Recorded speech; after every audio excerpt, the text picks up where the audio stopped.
Are live with the one and only Mad Economist. I'm going to say at the beginning of the stream this time so that anybody who is coming to this video after the fact gets a sense of what we're doing here. So there will actually be a podcast available for this. I'll leave a link in the description once the video is complete on YouTube. I'll just download the video and then add the audio to a podcast. So check out the link below for that. But for the moment, we're going to go over a bunch of stuff with Mad Economist here. We're going to talk about measurement rigs in particular because he is being super useful and instrumental in helping us figure out what measurement rig to get. And we'll talk about all kinds of other stuff as well, like frequency response and headphones. And at the end, we'll do a Q&A. So save your questions for the end. But yeah, let's dive right in with just getting a sense of who Mad Economist is, because for people like, I see Metal571 in the chat, for us, we've kind of relied on you for information in general. And I think the first time I talked to you, we even I think we blew up Reddit and we pulled Marvy out of his SBAF corner, and Oh gosh. there was a lot of fun that was had with figuring out whether or not Floyd Toole is right about stuff. But Oh my god. I didn't even remember that actually, but yes, I recall that. I think that was the first time. Yeah, but no, Mad Economist has been very helpful for all of that stuff. So why don't I ask, basically, who are you and what do you do? I know that you've done some modding with Cascadia Audio, modding the T50RPs with the Talos, but I wanted to ask you, what's sort of your background and how did you get into the headphone world and specifically the measurement world as well? Okay, so ultimately it all starts with sort of analogously to Zach at ZMF, Dan at Dan Clark Audio. I made a T50RP mod, I listened to it, I was like, hey, that sounds better than the original version. I wonder why. And Right. then I send it to a couple of people. They're like, hey, this sounds good. You could sell this. And man, that was a pretentious thing. Kind of wish they hadn't told me that sometimes. But for getting into the measurements, I came into audio from basically out of college from an econ degree. That's what I was studying at the time. So I didn't actually come in from the technical side, so I was kind of coming in sight unseen on that front. And initially, I tried to do things sort of by ear and by the seat of my pants, I guess. But I found that I really couldn't rely on my ears. And please clip that so that you can bring that up in any future. Well, it makes sense though. It's the equivalent of when if you're color grading for video, you can go colorblind a bit, and everything starts to look a little bit normal. I think the same is kind of true for audio. If you, especially this is something I've become aware of with EQ and stuff like that. But yeah, I'll let you continue. So after a lot of chasing my tail, I got interested in measurements. And we all saw Tiles measurements back in back in the day now, I guess. Rest in peace. And so I was sort of tangentially aware of them, and they were interesting. But then I was like, okay, well, these have to be useful to make things sound good, right? And I figured at the time, well, it seems pretty easy. Won't take more than a month to get my head around that. That's worth the time. Right. Several years later, many years later. Right.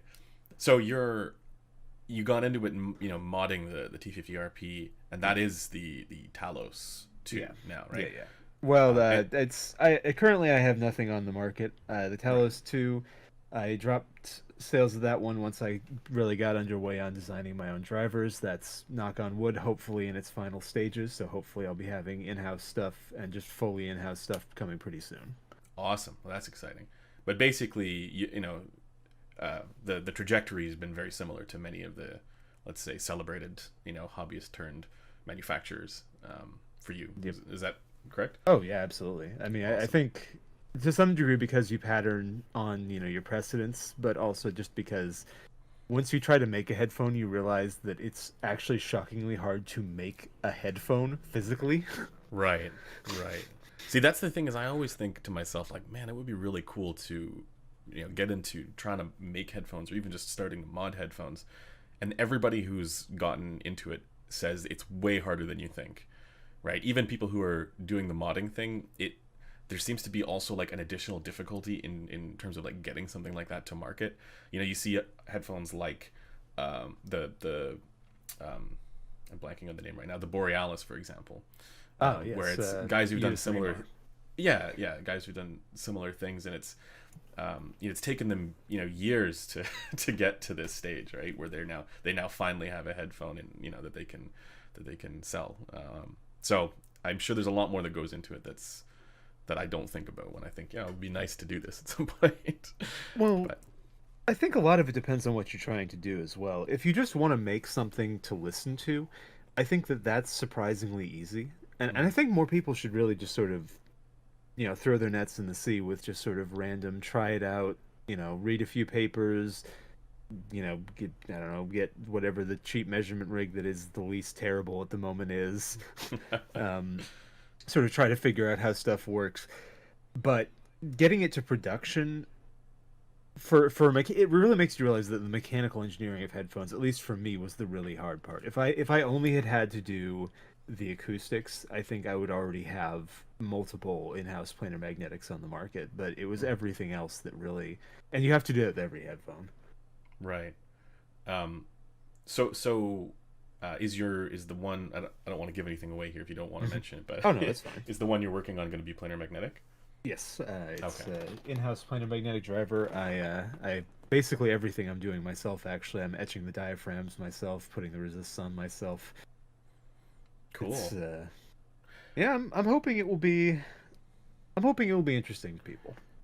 Do you think I've talked with Oratory about this as well, but do you think it's easier or more difficult to use a planar driver compared to like a moving coil driver,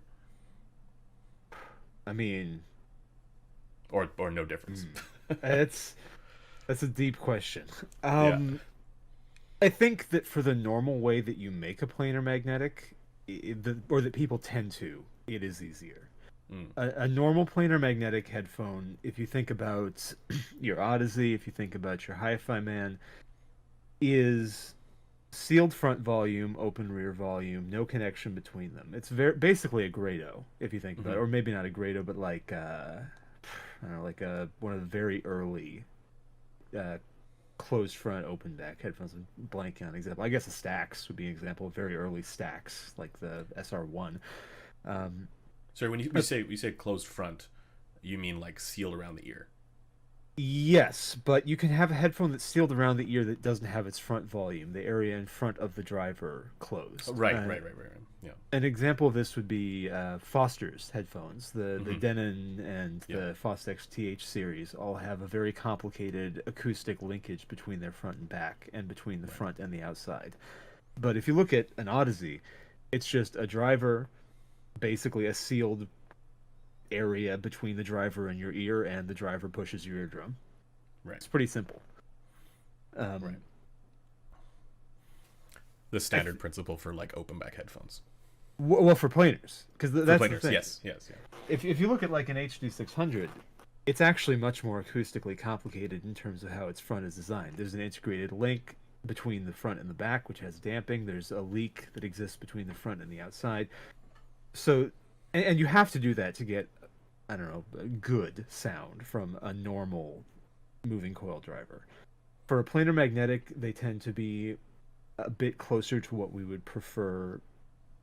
I don't want to say naturally, but just if you throw them in there tightly coupled to the ear. And that, I think, makes them, in some respects, makes them simpler to get to a place where people are happy with them. I don't think that necessarily it has to be easier to implement them, and I think that you could do quite interesting and complex things with them. But I think that the average planar magnetic that is good is probably simpler than the average moving coil, which is good. Right. Okay.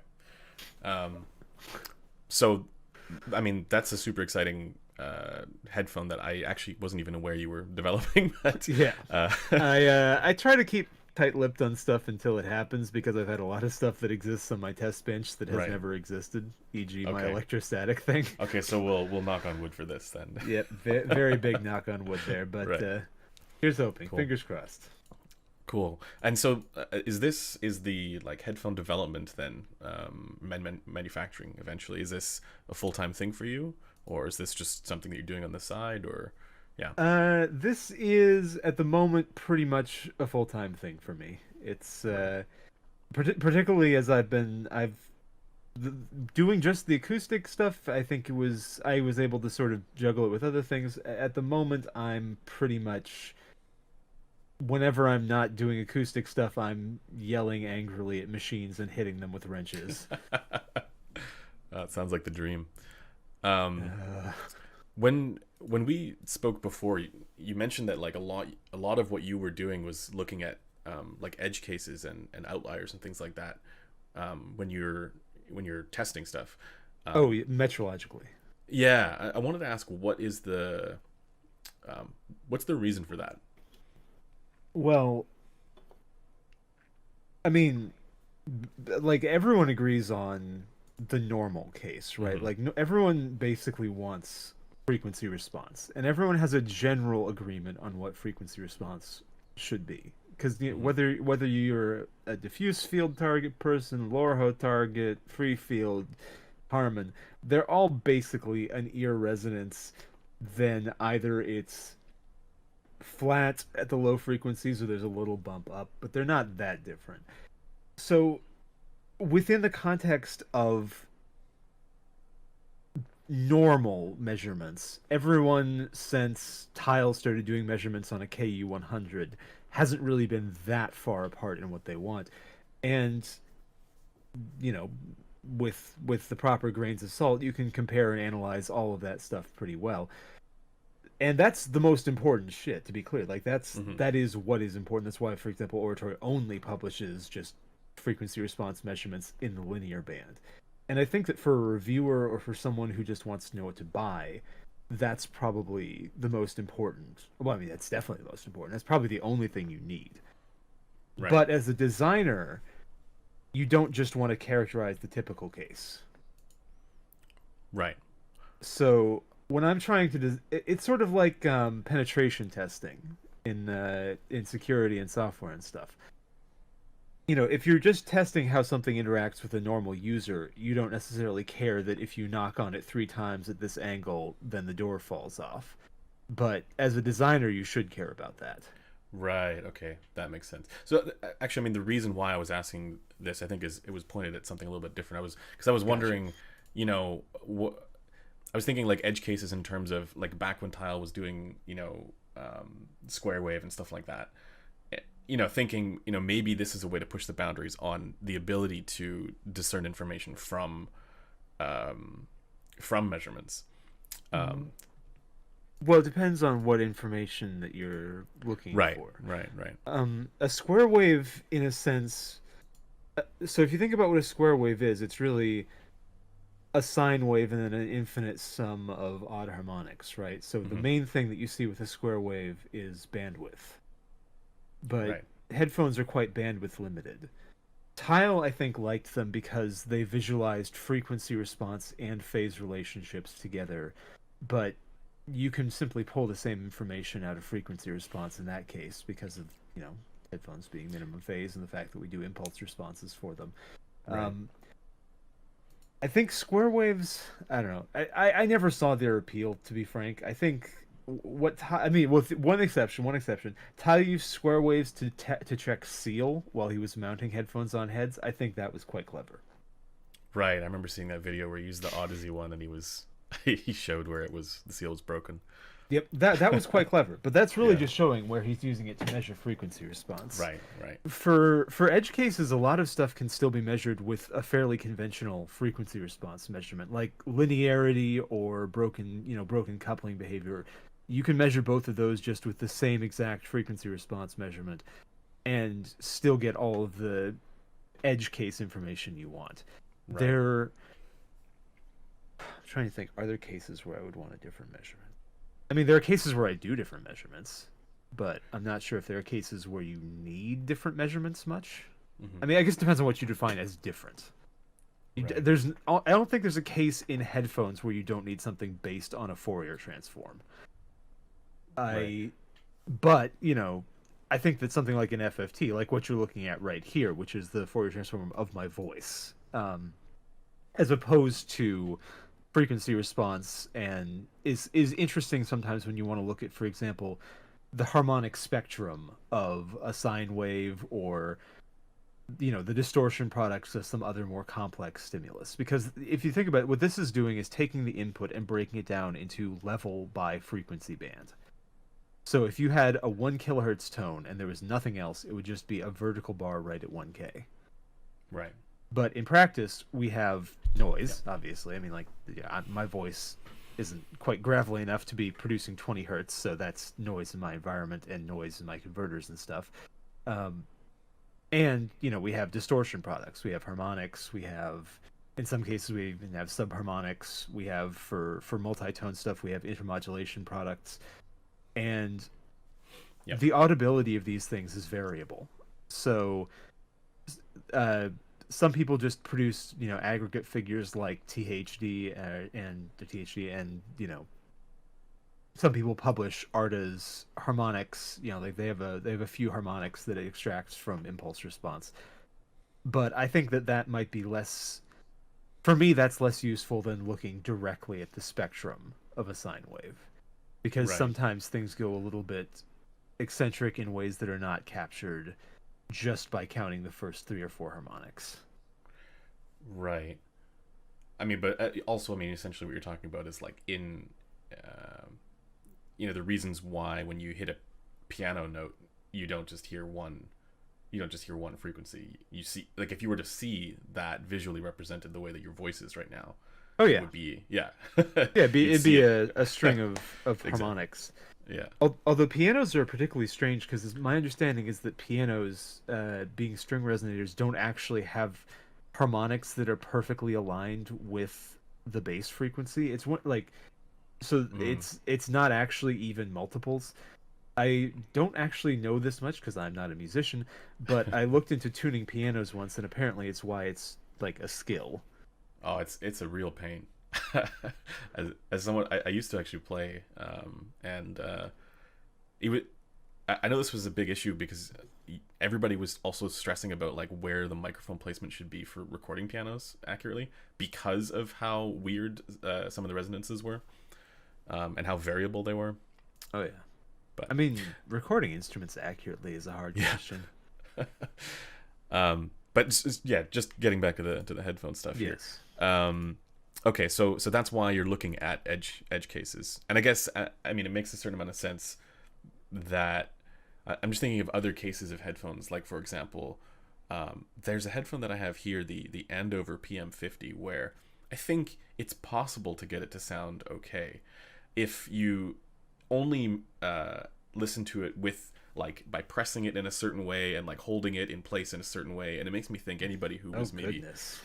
measuring that one only looked at that as the frequency response, or if they even measured it at all, not realizing that in all these other cases of how it might be seated on the head, for example, it would be totally different, and it'll sound, well, I don't know, I think it sounds particularly bad, but I'll do a review of it soon. Hmm. um, but okay, I wanted to get into the measurements themselves, All right. and I want to ask what you think about. Well, first, let's talk about the measurement rigs. So, for anybody who's unaware, we being headphones.com, recently purchased a measurement rig based on Mad Economist's recommendation. We ended up going with the Gross 43AG. Of And Sean Olive fame. yeah, with the latest pinna and everything. And so we're super excited to get that up and running. But that's also a measurement rig that is, I mean, if you look at like the spectra of like what else is out there, like the B&K 5128 and stuff like that, like this is a rabbit hole that goes very deep, and also very there's a very wide range in price for how much some of this stuff costs. Well, you'd say a And wide range, but it doesn't really go that far down, No, unfortunately. that's right. It doesn't go that far down, but I mean, it can go very high. Yep. And so, but what I was just sort of thinking about is, with the 43AG, I mean, that's on the like less expensive side of things, comparatively to, you know, like the 5128. And I wanted to get your take on, at least as far as reviewers are concerned, or publications.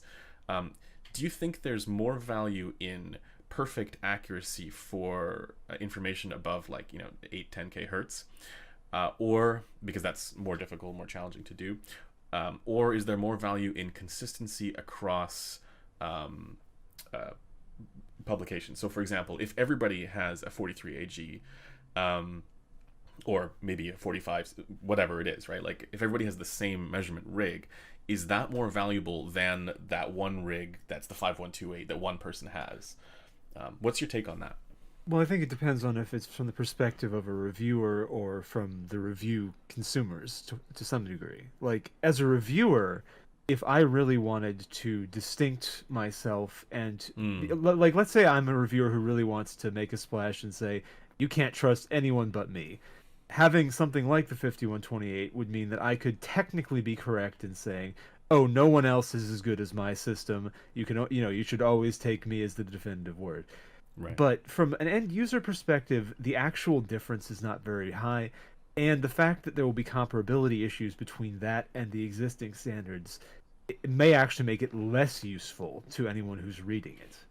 So Right. it sort of depends. Like, given the very high variability of high frequency, and by high frequency I mean past 8 to 10k measurements, and for that matter, HRTF in that band, it's, I mean, I don't want to say it's a crapshoot. Obviously, it is measurable. There are patterns, but it's not something that I would say is in any respect worth $40,000, and particularly not worth $40,000 and breaking from compatibility with what we have from Harman to date, although I'm told they're going to be doing something with the 5128, so maybe not forever.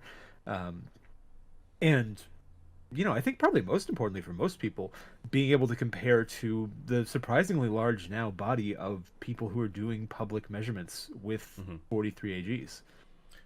Right. So that's kind of my thinking as well. I mean, we've talked before about how this measurement stuff is, it's constantly a moving target, where you're constantly trying to, you know, keep up with whatever the 5128 is pushing the boundaries, right? And, you know, maybe there'll be another thing in the future, but I'm just thinking of like that situation where when the mini DSP ears, which is behind me, when the mini DSP ears came out, and every all of us in a sense. Yeah, exactly, right? Like every reviewer ended up getting one because it was so cheap, and it was, I mean, I suppose better than a flat plate, but it is.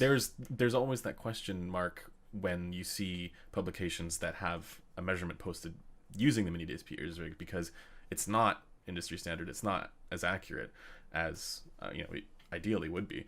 And but then the question is like, well, where's the value in that? And I think there was a lot of value in the comparability aspects, because everybody happened to have one. So you didn't necessarily have the headphones somebody else had, but you might have had the same, or you didn't have, yeah. Say you wanted to compare different headphones using the same rig, and even though it's total variability even on the same rig, at least there was some sort of constant there when other people were using the same system, right? Now, I'm led to understand that it's not as simple as just saying, you know, everybody using the same rig means that we can actually compare measurements across different headphones like that. But the idea, at least in principle, I think was kind of cool. And now I'm thinking to myself, maybe if everybody starts getting these, you know, whatever the next step up from that is, right? Maybe there's a body of knowledge there, or a body of information there that is comparable and is consistent, that is more useful to the reader or the end, you know, the prospective buyer, than the super, you know, the boundary pushing one, right? Well, absolutely. And in theory, you know, if we think about it, the thing about the ears and about earless flat plates and other flawed measurement systems is that they can have the difference between two headphones on an earless flat plate, whatever, might be different than the difference between those two headphones on your ears. So that is to say, the rig doesn't reflect how you'll hear them different in all cases, and that's the real problem of them, right? But Right. for something that's anthropomorphic, that is actually mirroring how your head works properly, in theory, those differences should be fairly constant. And that means, in theory, compensated data from a good rig, whatever that is, should be generally comparable. That's sort of the interesting thing. Like, the nice thing about everyone having the exact same rig is that even uncompensated data should be pretty, common between them. But in theory, if you have, the diffuse field HRTF of this hats and that hats, their outputs should look pretty similar once they're compensated for that. So so to some degree, you can actually have commonality all the way back to, I don't know, like probably the first Kemar. If you could find data from it, that'd be like, I don't know who would publish that, but maybe Meade Killian did. So even though it's moving in the sense that we get better, like there are tweaks, in theory there should be a lot of agreement between all of these systems across time, for the same reason that there's agreement across what people hear, in reality. Like you and I probably don't hear an HD 600 that different. Right. And actually, I mean, on that subject, what do you Mad think Economist about... voice has too much THD. Not good /10. Yes, I should definitely not have left the THD display on. I don't know why artist shows that with a non-signed stimulus. But yeah, on that subject, what do you think about headphone sound demos using potentially more accurate rigs and more accurate systems? Is the compounding effect still going to kind of invalidate them, or is there ever going to be a point where we can start actually getting some information from sound demos, even just comparably? It's a hard question. I think in premise a sound demo can work quite well, but the circumstances where it will work well, I don't think can happen with the current tools available to end users. So you said the compounding thing, that's pretty much the exact extent of it. If you recorded a headphone on a rig, equalize out whatever the rig is adding to it. Pardon me, I do have some THD in my voice. Then play it back on a headphone that was perfectly flat, that was perfectly mirroring whatever the proper HRTF of whoever is wearing it was on. That would sound like the additions of the original headphone, because the chain there would essentially have canceled out the recording ear and the playback headphone. Right. But where are you gonna get the headphone that is perfectly flat? And if you already have the headphone that perfectly matches, whatever the target is, why are you listening to other headphones? So that's actually a really good point that I hadn't thought about before. But I mean, that's always the concern that I've had with this stuff, is that you don't know what that's going to end up being on the headphones on your specific ears, right? So even if you think the headphone measures flat, or it measures relatively, flat, based on a compensation that you like, you're still not getting that measurement for how it is on your ears. Yeah, well, and how it is on your ears is relative to your HRTF, which is yes, exactly. Yeah. Also, flat as a concept is one that probably merits more poking, but that's right. That's an issue aside for just the second, because I wanted to have an add-on here because I actually have an idea about this. Okay. And someday it's one of the many projects on my test bench that probably won't turn into a product, but I think is potentially. One of the things that could work for a headphone demo is if people listening had in-ear microphones. Because if you had an in-ear microphone and you could actually use that to equalize the playback headphone, you could actually pretty much null out some portion of the transfer function between, you and the recording. Like, let's say that I have a blocked canal mic, I record a headphone, you have a blocked canal mic, you equalize the headphone you're wearing dead flat, not compensated flat, just dead flat at that microphone at your ear entrance. In theory, this whatever music or whatever I play gets modified by my outer ear, the headphone I was wearing, and your ear canal, and that's all. Hmm. And that would be probably about as close as you're going to get. Hmm. The issue is that relies on uh, People being having the mics, yeah. which don't exist right No. now. I've put together a few of them, but they were really annoying to build, and none of the binaural mics that exist right now Yeah. are proper for this, unfortunately. Well, except for like something like Smith. Smith's realizer mics probably would work. So Right. if you have a Smith realizer, please phone in now. Yeah, but see, that was the thing I always thought with sound demos, is that it was a really cool idea, but at present I almost felt like it was a bit almost like irresponsible, because the people who would be listening to them, even if they had the reference headphone, they they wouldn't necessarily know that. They wouldn't necessarily understand that compounding effect is doing what it's doing. And so, yeah, I mean, it's exactly as you say. Like, that's the challenge: is how do you get, how do you make that happen in a mass, audience kind of world, right? And I just don't see it as being doable at the moment. There was a concept that some DSP software. It's not the one from the Baltics. Oh gosh, how am I forgetting their name? They're like the biggest. It's like the one that's the competitor to.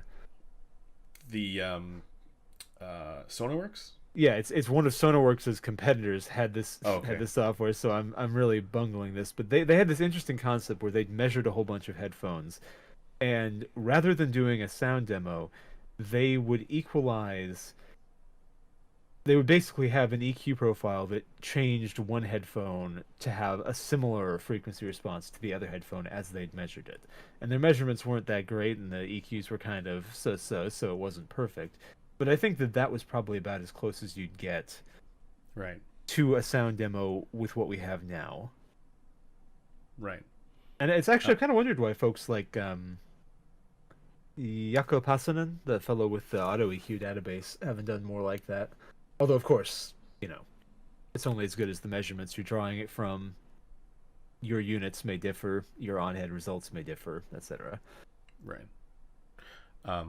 Sorry, just somebody says in the chat, Olive has those in-ear binaural mics. Yeah, what we're talking about is the person who would be listening would have to have something like that as well. Regarding Olive, his mics are a little bit flawed, although I am actually trying to get a pair of my mics to him to see if that can help with things a bit. Yeah.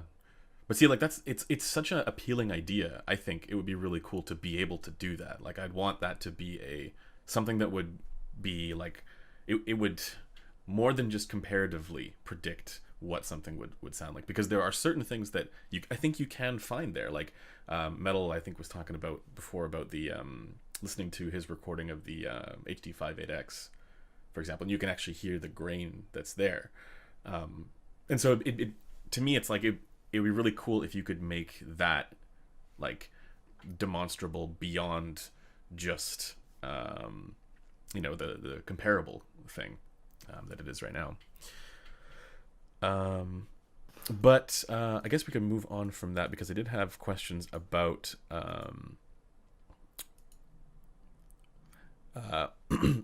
yeah, I wanted to get your take on where measurements are going to go, headphone measurements are going to go in the future.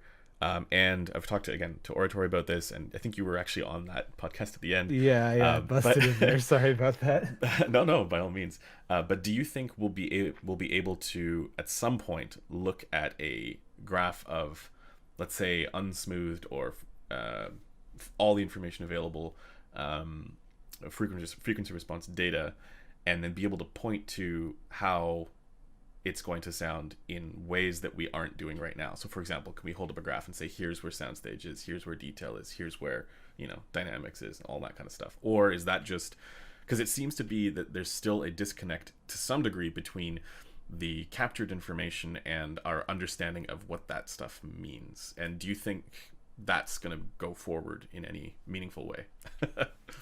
Well, okay, now I think that there's sort of two categories of things to separate out there, and I'm going to put my cards on the table. I come from Some people call it the objective or objectivist side of the hobby. So I'm even prior to getting into the really Right. academic and professional stuff, but it's only been more intense from there. So I'm more inclined towards that side of things. But for subjective things that we don't measure right now, there's sort of two groups of them. There's things that we generally, that definitely exist insofar as we have an identified consistent phenomenon across people. We just don't necessarily have an ideal way to measure it. And a good example of that would be spatiality and localization. Like that is something that is being studied right now because you can pin it down to study it. Mm-hmm. And in fact, I can actually point to some things that might be indicative there, and I have some of my own theories. On the other hand, something like grain, where it's a word that people use, but it's not entirely clear that everyone uses it the same way, that they're pointing to the same heard thing. So we would need to first see that people are hearing the same thing before we could even potentially find measurements to find what it is. Because really, at the end of the day, what we look for is correlation. Well, correlation and theoretical justification for it. Like, that's, induction. Mm-hmm. So for a lot of audiophile things that people perceive, same thing with dynamics, I think. First, you would have to be able to see if people can consistently agree this thing has dynamics, this thing doesn't, this thing has grain, this thing doesn't. Not universally, obviously, but just enough that there is a consistent pattern. And once you've done that, then you can go looking for what it is. And I think you probably can find it. And I don't think it's a limitation of our current measurement capability. Mm-hmm. Yeah. But it may be a limitation of the fact that we haven't actually documented what the commonalities are. Right. So you effectively need to get all the headphone reviewers in a room. Well, I mean, it doesn't have to be headphone reviewers. If these are audible phenomena, then right. If you can find a headphone that a bunch of reviewers say, or maybe a group of headphones that reviewers say have these traits, throw them into a sample with headphones that don't. Mm-hmm. See if a group of people who are not primed to hear it, and then look at what behaviors are common between the headphones. And it might not be stuff that you see just in a single frequency response plot. Classic example of this in speakers is power compression. You won't see compression in one frequency response plot, but it exists. How do you see it? Take two frequency response plots, two different levels. See how it changes by frequency. Right. So you'd have to presumably just have all the data, potential data, available to you. Yeah, and depending on what people hear and the circumstances under which they hear it, you can figure out where to go looking. When people hear speakers as lacking dynamics or being compressed, because they literally are, it's more revealed in dynamic music and it's more revealed at high listening levels. And that gives us an indication of where we should go looking, and we figured out tests to generally show that. And for headphones we can as well, and for anything we hear we can as well. But first we need to know what it is and where to go looking. Right. So the first step to solving a lot of this stuff, or at least investigating a lot of this stuff, is getting agreement on, well, the terms that we're using and that we're actually talking about the same phenomenon. Exactly.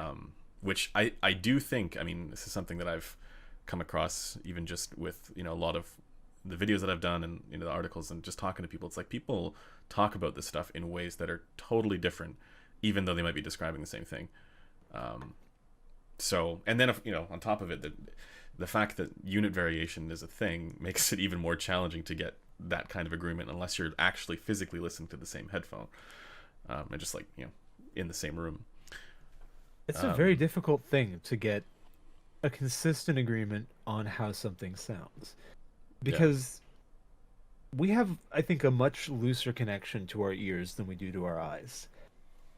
They're obviously fundamental to us, but we often fall back on descriptions that are a lot more like descriptions of, food or wine tasters when we're describing sound aspects. I think because we don't have the ability to really articulate, you can't say something is square sounding in the same way that you Right. can see that something is square edged.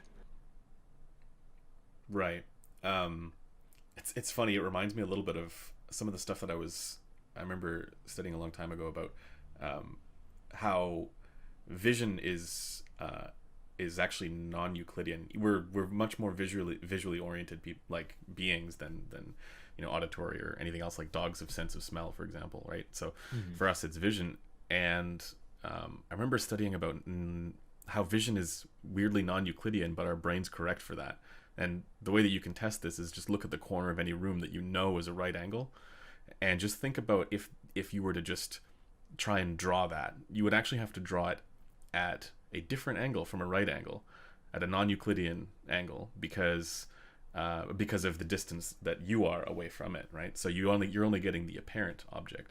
And I wonder if one of the things with sound that we're getting is we're often, well, potentially our brains are correcting for different things with sound as well, that we're not that able to pay attention to the way that, like, that's a fairly easy test that you can do with vision. But I imagine there's all kinds of stuff that happens with sound that we're not actually able to decouple our mental process from as easily. And then this might Well, also lead to some of the confusion there as well. well, decouple. I mean, that's you don't want to decouple it. If you were just hearing things exactly as it sounded without any psychoacoustic Right, effect, right. everything would sound incredibly shrill because of your ear gain. Yeah. There'd be no Yeah, bass. exactly.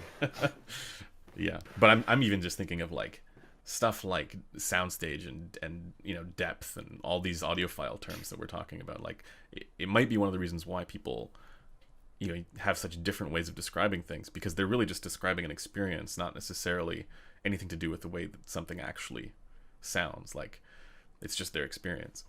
For Um, soundstage in particular, we have a convenience that there's a reference in physicality. Like mm, people are talking about things as being placed in space. yeah. Um, some people have done a number of tests of that. Some of them have just been subjective. For example, what's called in-head localization is when people hear sounds coming from within or very close to the head as opposed to being out in the room.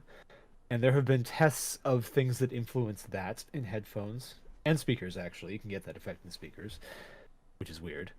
Um, but some of them have even done things like testing what affects how accurately people will place a sound source on different planes. Hmm. And there are things people think with spatiality in headphones. Yeah. Okay. All right, So sorry, you're so talking about, yeah, Hammershøi, Mahler, etc. yeah, I mean, basically, I think that we shouldn't see there's being multiple DFHRTFs for the population average. There's one, we've taken a number of different pictures, they aren't all quite the same, and if you take any individual, it's going to be a little different. But generally speaking, it agrees, I think, quite a bit. At least that's my read of the data, which is relatively. I mean, I wouldn't say I'm by any means the most read on the subject, but I've read a fair number of papers about it. Right. Um, so then, so one of the things that, I mean, you talked about a bass shelf or slight bass shelf under 100 hertz. Is that correct? So Yeah. the notion of a stitched together curve that takes both the bass shelf from Harman and the diffuse field treble, for example, might to some people sound a little bit more V-shaped than what they might classically think is neutral, right? Uh, just because it's taken two different curves and one of them has bass and more extra bass and the other one happens to be a little bit brighter. Do you think that it matters what people consider to be kind of like classically neutral, as far as like if you're trying to develop a frequent or a headphone with a certain frequency response, or do you think it should just matter if people like it, as in a kind of like a Harman preference type curve? I mean, it depends on the purpose of the headphone. Right. Like if you're trying to make a headphone whose whole pitch is being accurate to diffuse field, then ideally its frequency response should be accurate to diffuse field. If you're trying to make a headphone and your pitch for it is it sounds good, then probably you want to design it so that people will say this sounds good. Right. Um, with ratings, where they went wrong is that it wasn't that they had the shelf and that they used the treble features from diffuse field. It was that Mm-hmm. they didn't just put a shelf on the base of diffuse field. Basically, they had drawn essentially the connection between the low frequencies and the high frequencies, but this didn't actually mirror how the actual ear resonance rise works, and that causes problems. Mm. But would it cause problems just to add a shelf to DF? I mean, that's, you say neutral. I think neutral is like a question that is sort of being begged here, and it's really the big one. What is Mm-hmm. neutral? And Right. that's not actually that simple to answer, in my opinion. Mm-hmm. If we go all the sorry. Oh no, I was just gonna say that I was more trying to think of like, do you think the expectation of a kind of classic neutrality is Well, but what is classic neutrality? right? So that's I guess it depends if you want a Harman target or you want diffuse field or whatever, right? But um, the sense of adding that base shelf to a diffuse field target um, might potentially cut across what the assumption of neutrality is. And so when you're representing something like that, the way that ratings was, and saying, okay, this curve that we've devised here, this hybrid target, that's neutral. And then you say you have something that perfectly matches that curve, and it'll sound a little bit more V-shaped to somebody. Um, do you think that's a problem? I guess I guess that there's two different questions that are part of that. Well, a target's in general, a compensation target's purpose is to show us how much whatever we're measuring, in this case a headphone, differs from whatever we want. Mm-hmm. But why do we want what we want? That's kind of a different question. Mm-hmm. TL thought we should have diffuse field because it was part of his whole concept of an accurate recording chain from a mannequin recording, from a binaural head recording to your eardrum. And that Right. was, he had a very big concept of accuracy. And Olive has, a concept that we want something to be accurate in the sense that it sounds like speakers in room to people, which is approximately what Harman is. I mean, Mm-hmm. it's also equivalently, you could say Harman's in-room speaker target is like good headphones, but either Mm-hmm. way, um, another target could be devised. A number of websites have come up with their own. The question is what it's for. Right. Do you want to have? Here's an example. Olive had a paper. I think it was in 2018 or 2019. He had segments of listeners who preferred different frequency responses. So some people liked more bass, some people liked less bass relative to the Harman target. You could Mm-hmm. have, just as with that as an example, you could have a set of different targets and let people sort of self-select themselves into saying, I'm part of the people who really want it to rumble. I'm part of the people who really want some extra sparkle. So, or you could do, you can come up with a target of your own contriving. You can just say, this is the traits that have sounded the best to me in general. That's, I think, what Mm-hmm. the IAM reviewer Critical has done. Right.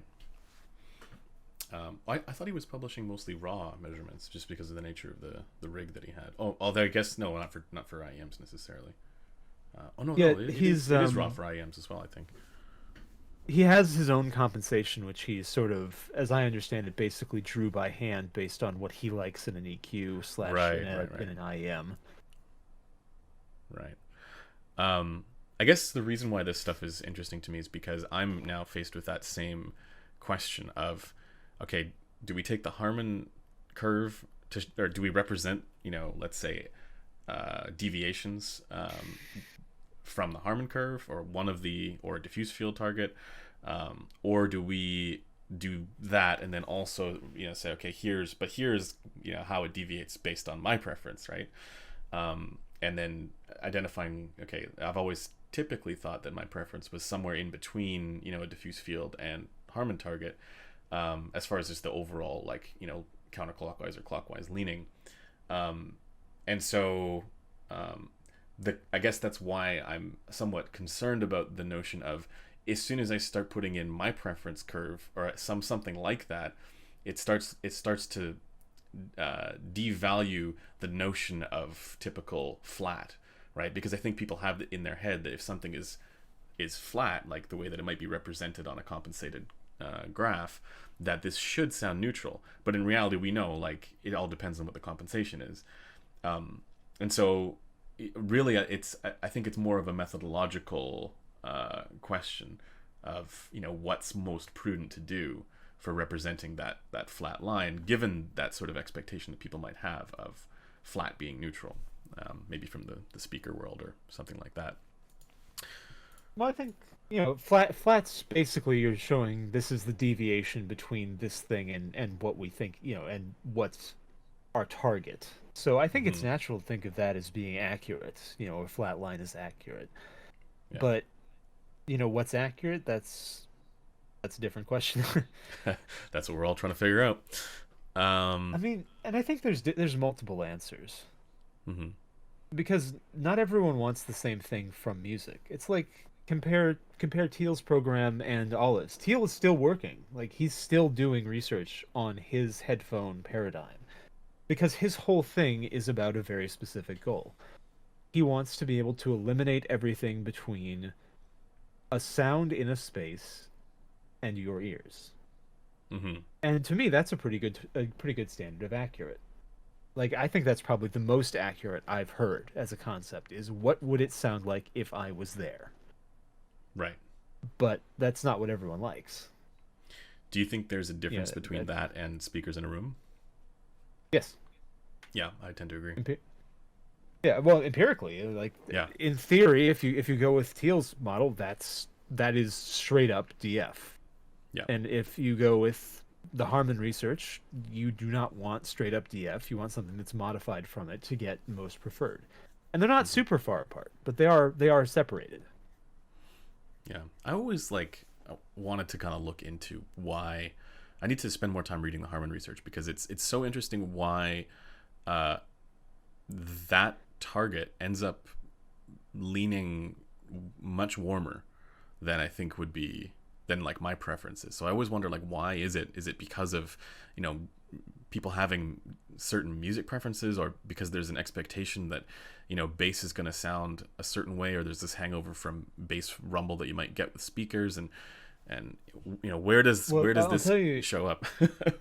It's definitely not a hangover from speakers, because several of the papers have actually had headphones and speakers tested side by side, both of them interesting equalized. Like that was 2013, I think. The first big one had both a headphone and a speaker preferred target curve, and the difference between them was not as much as the difference between either of them and flat in the bass. Like the speakers had, I think, a little bit more bass, but not much. And generally speaking, people wanted the speakers also to be a bit downward sloping, same as with the headphones. Right. In room, of course. Do you think then that one of the ways to explain this difference in, let's say, audiophile preferred sound and consumer preference preferred sound might have something more to do with very discerning listeners who are looking for specific, let's say, might be looking for specific things less than accurate things? Or I guess a better question would be, what do you think accounts for this difference? So there definitely are correlations between demographics and preferences. My memory of the Harman research is, for example, that women prefer slightly less bass, older people prefer slightly less bass and slightly more treble, but they are not super large on demographics alone. I don't know if there's been a study that had audiophiles as a large segment. Audio engineers have been involved, and they tend to prefer stuff that is a bit closer to DF flat, although not necessarily that close. But as far as why, I think that, I mean, it depends on your theories about what people are looking for. You know, if you want to just go with the really, you know, that you can tell it's a birch because of how it is. Some people just like some sounds, and we can definitely say Yeah, that. yeah. There might not be And we can as say, much of a rhyme or reason as my conspiracy theory ends up, I mean, indicating. or maybe that it's factors that people who are doing listening tests will have a hard time isolating, at least well Right, enough to predict for people. It might be very small things like, childhood hearing damage slash, cultural influences slash, you never know with with all the things that intersect potentially. But we right. can say that for big things, there are not that many super predictive things that I'm aware of. I will once again caveat, it's been a while since I read factors that influence listener preference for headphone frequency response, John Olive. But the obviously, I guess. But personally, I do have a theory. This all this aside, that I is sort of what I tend to carry with me when I think about why do some people prefer one thing and some people prefer another. Hmm.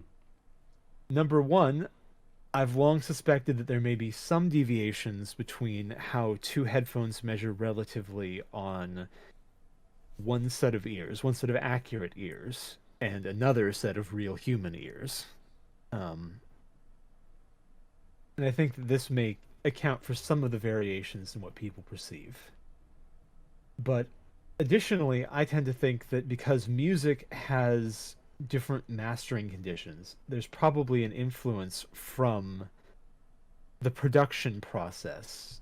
What Sean Olive and Floyd Toole have called the circle of confusion, Yeah. on the results. So if you have music that's made on speakers that are flawed, it will tend to have some attempts to lean against some of those flaws. The classic example is like the BBC dip, I think, Right. which is a upper mid-range dip found in the original BBC studio monitors and in a lot of other ones that descended from them. Right. So given that, um, assuming that eventually there are recording and mastering standards that everything is takes into consideration, do you Would think you these? assume there will be? Well, that's a good question. I was, was having that debate with Sean Olive on Twitter recently, um, but because I tend to think people listen to stuff that's people aren't going to all necessarily be listening to stuff that's always optimal well recorded anyways, because genre preference is a thing, and also just I like the Beatles, or I like stuff that's old recordings, right? So I don't think that that's a realistic way of saying, like, let's make sure everything has the same mastering, and everything has the same. Let's eliminate that element from the circle of confusion. It might be a nice solution for anyone who's trying to devise target curves, or trying to develop headphones, but I just don't think it's realistic. Well, for what Sean, at least as I understand what Sean's saying, his goal is basically when he talks about the circle of confusion, he's talking about a person making music, a musician, let's just aggregate them all together, has an intention for the sound, and they hear that on whatever systems they're using to put together the music. Hmm. And what they hear there influences how they put the music together. But then if Right. you listen to it on a different system, you don't hear what the artist intended. So the his goal is in a sort of similar way to Teal to sort of cut out the middlemen, cut out the things that are interfering with being able to convey art to the listener. And in theory, that still accommodates a lot of very different sounds. It just means that you get the different sound as intended by whoever made it. And then if you prefer something different, then you equalize yourself. You Right. have your own EQ, Right. which is something that which I think even Floyd Toole way back in the day have said there's quite robust evidence that individual listeners should have at least coarse adjustments that they can make to the general frequency slant of their headphones, because there are differences in what people prefer. When you control for everything else, people do have some differences in what they prefer. So this is basically to say, and of course, in the modern day, we can just do that. We have phones, right? Well, we should do that. But basically, this is to say that, you know, there might be an accurate way of representing what the artist intended, but that's not necessarily what everybody's going to prefer. Oh, absolutely. Yeah. I wanted to ask, jump away from this a little bit, and just ask you, you know, apart from a good frequency response and a good, let's say, overall tonality, like good sounding headphone for its overall tonality, let's not say frequency response here, because I'm well aware that there's a lot more stuff embedded in there that I'm not taking into consideration. But for a just overall tonality, apart from that, what are some other elements of headphones that you personally find engaging? So, or what would be like, you know, if I asked Corinne this question last week, but if you could list like a priority of, you know, technical stuff, is it dynamics? Is it a spacious presentation? Is it, you know, what else do you think makes a headphone engaging apart from just a good overall balance? Well, in terms of the subjective experience of listening, I mean, I think that the most important thing, I think I said this the last time I was on as well, is, and still remains, just the ergonomics. Really, a headphone that feels weird will probably, for me, subconsciously affect how it sounds more than any aspect of technicalities. Assuming it's more normal in terms of weight and comfort and all that stuff. Here's the thing though. People slice up what they hear. Well, a lot of people in the audiophile community slice up what they hear into dynamics, detail. And for a long time I tried to do that as well, but I realized, you know, I listened to this one day, I think, oh man, I hear a whole bunch of stuff I never heard before. Man, this is much more detailed. I put back on the old shitty headphones. Hey, I can hear it again. What? Did the detail transfer over? I don't really at this point believe that much in trying to slice and dice the subjective. I think that a headphone, a speaker, is a complete subjective experience to me. Mm-hmm. You know, every aspect of its sound comes together to be the influence that it has on whatever I'm listening to through it. And that's what I evaluate as good or bad. For slicing and dicing, I go into the technical world of things, because there I can be like, all right, you know, this headphone, you know, I can say, you know, the bass on this headphone doesn't sound good. That's like something I would definitely slice and dice. And there's a lot of reasons it could be. It could be because it rolls off. It could be because it clips. It could be because, you know, there's meaningfully high distortion. It could be, you know, a whole bunch of different things. It could be because the frequency response is not, in fact, great.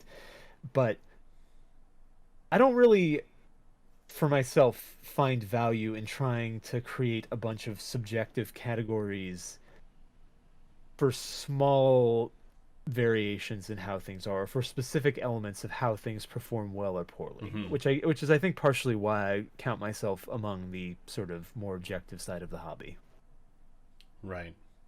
So, you know, what someone, you know, I'm sure that I hear what someone else would call a detailed presentation or what have you, but I'm uncertain of whether it can be accurately called that, and also I'm not sure it enhances my ability to enjoy it to try to give it that label.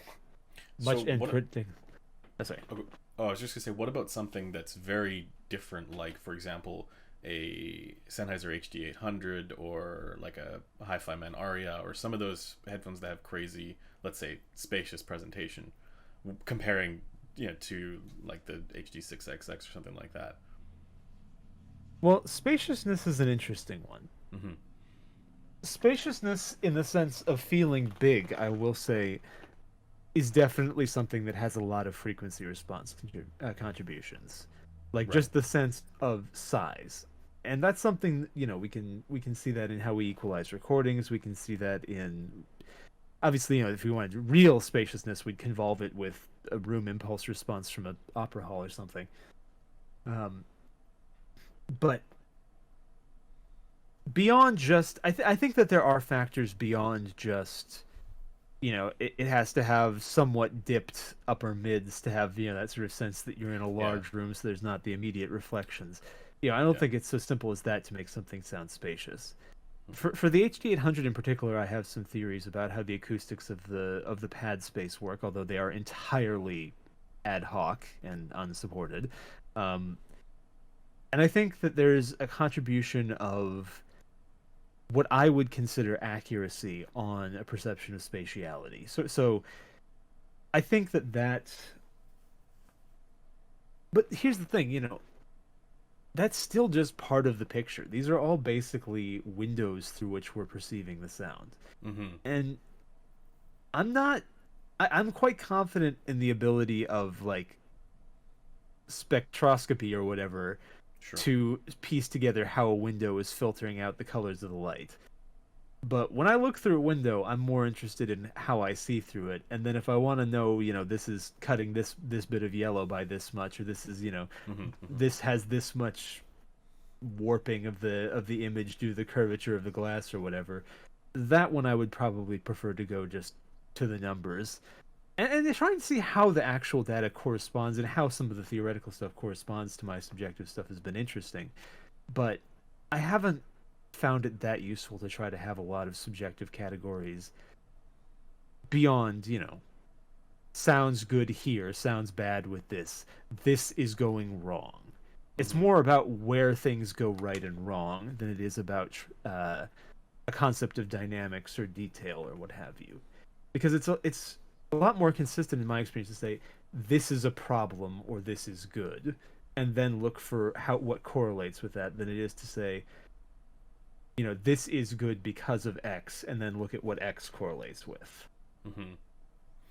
But as far as, like, what your personal enjoyment consists in, of headphones, like when you're, say you listen to a hi-fi man, Susvara, right? I have not. When you listen, I'll say. What's that? Sorry. I have not heard the Susvara. Okay, but pick a crazy high-end flagship headphone, for example. What is it about those headphones that you enjoy? Or for example, like headphones that do certain things really well. Again, let's go back to the HD800, right? Absolutely. Do you look at, or do you when you put the, or let's say HD800S because it's a little bit less bad. Or SDR. I like the HD800. An SDR modded, maybe. Yeah. I like the stock HD800. You like the 6K peak? It's fine. Yeah. People are cowards. But yeah, so for example, with that headphone, like, it's really well known for its soundstage, right? Or what we call soundstage and spaciousness and whatnot. Is that a quality that you actually find enjoyable when you're listening to a headphone in such a way where if it didn't have that, it wouldn't be as good? I think it depends on the music. There's some music for which a sense of spaciousness is a real add, but there's some music for which it isn't. Interesting. So because you mean, like, if you have close mic'd and stuff like that. Well, or there's admittedly my taste in music I will not defend under any circumstances, but if you have a recording that comes from some little pub in Ireland and it sounds like they're in a concert hall, well, that's fucked. That's not how that recording was supposed to sound. You're supposed to be 5 feet away from that guy with his beer spilling on you. Right. In which case, HD6XX or HD650. Yeah. And I'll also note, I think that there's maybe less commonality than people tend to think in how people perceive spaciousness in headphones. I'm not saying it's zero. I think that there are things that really consistently influence it. But I'd actually really like to see more looking into what unprimed people coming in relatively, sight unseen about what people think about how this headphone sounds, and just using a standardized set of music, would perceive the spaciousness of different headphones, because I think that thus far that's something that hasn't been controlled, particularly that sense of space as opposed to the accuracy with which people localize things or how much people get it outside of their head, because those two we have pretty well down. But there's a sort of sense of acoustic size which is not quite as well pinned down, and I think is an area that absolutely should be something that we should look to get more consistent subjective feedback from people on, because that will vary quite a lot, because there are definitely some recordings that sound a lot bigger than others. Yeah. But I mean, also just you'll have people, if you put an HD 800 on them, for example, who don't notice the fact that it's a large stage, right? To the degree. Well, you say don't notice, but is it don't notice, or is it that to them it isn't? Right. That's what I mean. Yeah, exactly. To them it isn't. So, you know how like if you go to the eye doctor and they'll or the optometrist, and they'll when they're checking for your vision or testing your vision, they'll flip different elements to make it, and then they say, okay, is this more clear, is this yes. Imagining you could do something like that with headphones. Do you think there's something that every individual would ultimately end up at, like individual for themselves, like not universally, but individually for them? Do you think there's eventually something that they would be able to identify? Maybe this kind of goes back to us being more visually oriented than auditory oriented. But yeah, what's your take on that? When all else is held constant, when it's just about frequency response, pretty much everyone wants some degree of boost around ear resonance. It's quite common to want some boost in the sub bass, but it's not omnipresent. Mm-hmm. And generally speaking, people want something that is generally sort of like the diffuse field HRTF. And the tolerance bars around that are maybe plus or minus 3 decibels, which is quite substantial, but not nearly as substantial as the variation between headphones, for example. I would suspect that if someone had a headphone that perfectly matched Harman, they would probably, on the basis of sound alone, probably like that more than most other headphones. Not necessarily all other headphones. And as said, I think that the dimension of music, although I know that Sean Olive actually has a paper that specifically does not entirely agree with my take here, but I think that the dimension of influences in music, so different music preferences could influence what you want, probably also counts. But I mean, at the end of the day, the right solution is really just to get headphones that generally sound... Well, there's two ways. You could either have headphones that generally sound pretty good to most people and let end users sort themselves out, with an EQ. Or you can try equalize, making your headphone or playback system smarter so that it tries to do more of the work. Something like how Smith does it, where you're actually measuring at the user's eardrum to compensate for... Well, in the case of Smith, they're just correcting a headphone to match a room with your head in it. Right. With a set of speakers. And that approach, I think, is one that, as headphones get smarter, is going to get more popular. Mm-hmm. And that since these days a computer is essentially free, so right. a lot is possible that isn't being done. Yeah. And I think that could... I think personalization is a phrase that you hear a bit, or individual customization in some of the papers about preference. I think that that's going to be, to some degree, the next frontier from having a general consensus on what most people like. Mm-hmm. But how different that will end up being for each individual person, I wouldn't expect it to be hugely different. Assuming that there's no weird variance in terms of like hearing ability, right? Like, I'm just thinking like the eyeglass analogy falls apart a little bit because you have people who have very severe, like they need quite a bit of different adjustment there for their spectacles, right? So, the odd assuming thing that everybody with has hearing, a general hearing, yeah. Well, the odd thing with hearing is that people, at least if we trust audiograms, and I have some quibbles with how audiograms are done, but if we trust audiograms, there's actually a lot of variation in hearing even between our two ears in a lot of cases, for just people who are perceived to have undamaged or mostly undamaged hearing. Mm-hmm. But generally, we don't perceive that. Our brain kind of constantly updates what we expect to hear. Right. And I think that and I mean, to some degree, it's also true of eyeglasses. In the sense that if I think anyone who wears glasses, if you were a kid and you didn't know you needed glasses, then one day they're like, "Hey, you really can't see anything, can you?" And you're like, "Nope, everything's a blur." And then you get your you get your glasses, like, "Wow, trees have leaves. Mm-hmm. People have eyes." Yeah. Um, Yeah.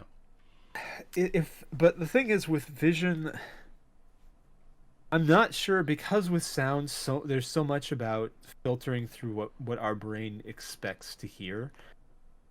Like our entire sound processing mental stack, at least as I understand it, changes things quite a bit. Mm-hmm. I'm not sure if that sort of greater accuracy, in the sense of getting closer to what it would be like if your ear was undamaged, will actually result in it sounding better, outside of maybe of the very extreme cases of hearing damage. Right. People have Right. tried that Yeah. with headphones before. They've tried headphones that give people audiograms, but they don't tend to seem to be liked.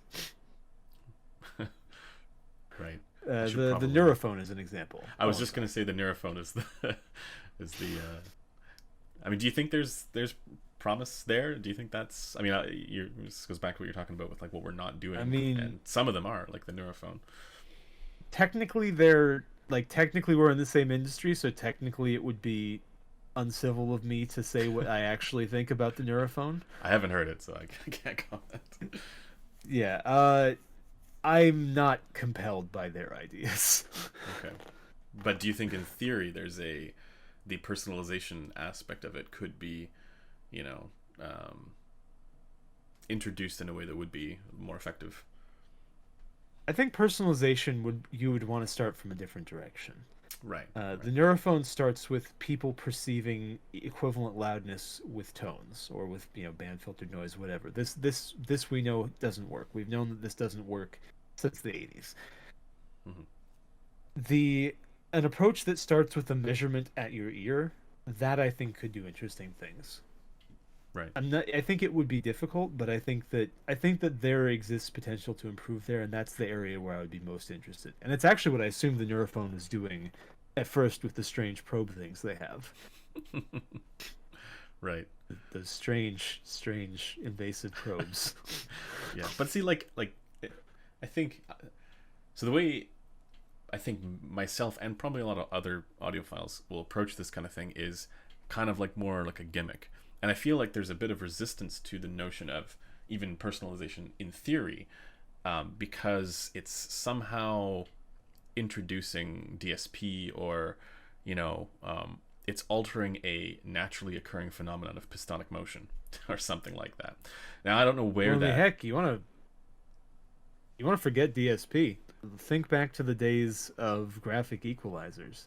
There were a lot of people who didn't like those, even though everyone's room has modes. Right. Yeah.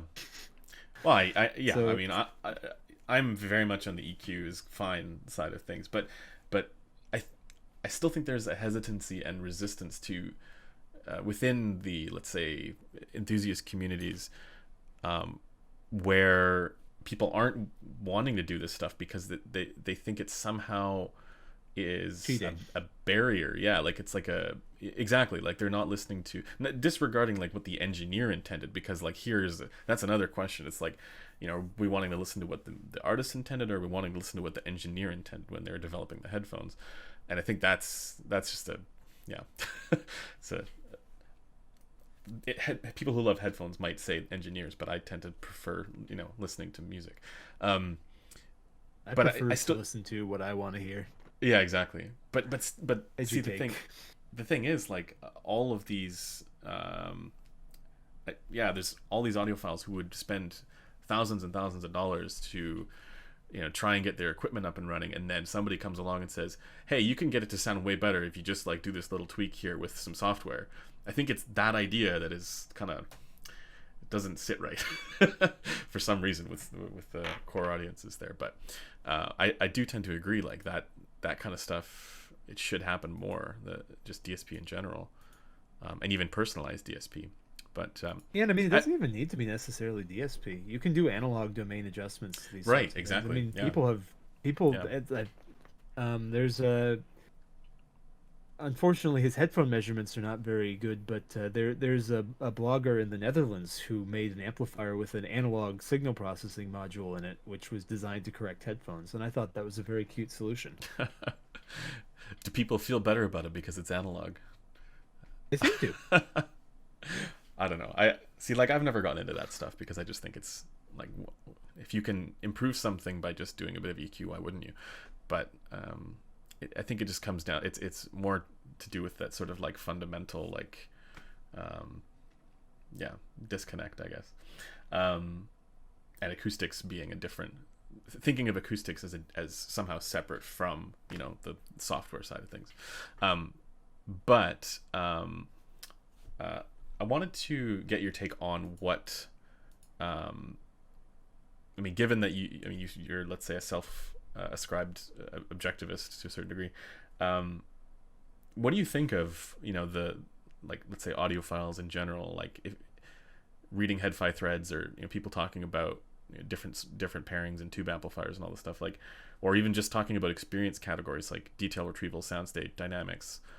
I mean, given your like experience with all this kind of stuff, I mean, do you think that some of the commonalities or some of the terms that have emerged in audiophile communities, like even something like transients or speed or any of that kind of stuff, does any of this have merit, or are we just confusing ourselves? Are we running in circles talking about things that are ultimately confusing? Well, so two things. One, I think definitely there's some things that are an attempt to to develop a vocabulary to describe something that people are hearing. Mm-hmm.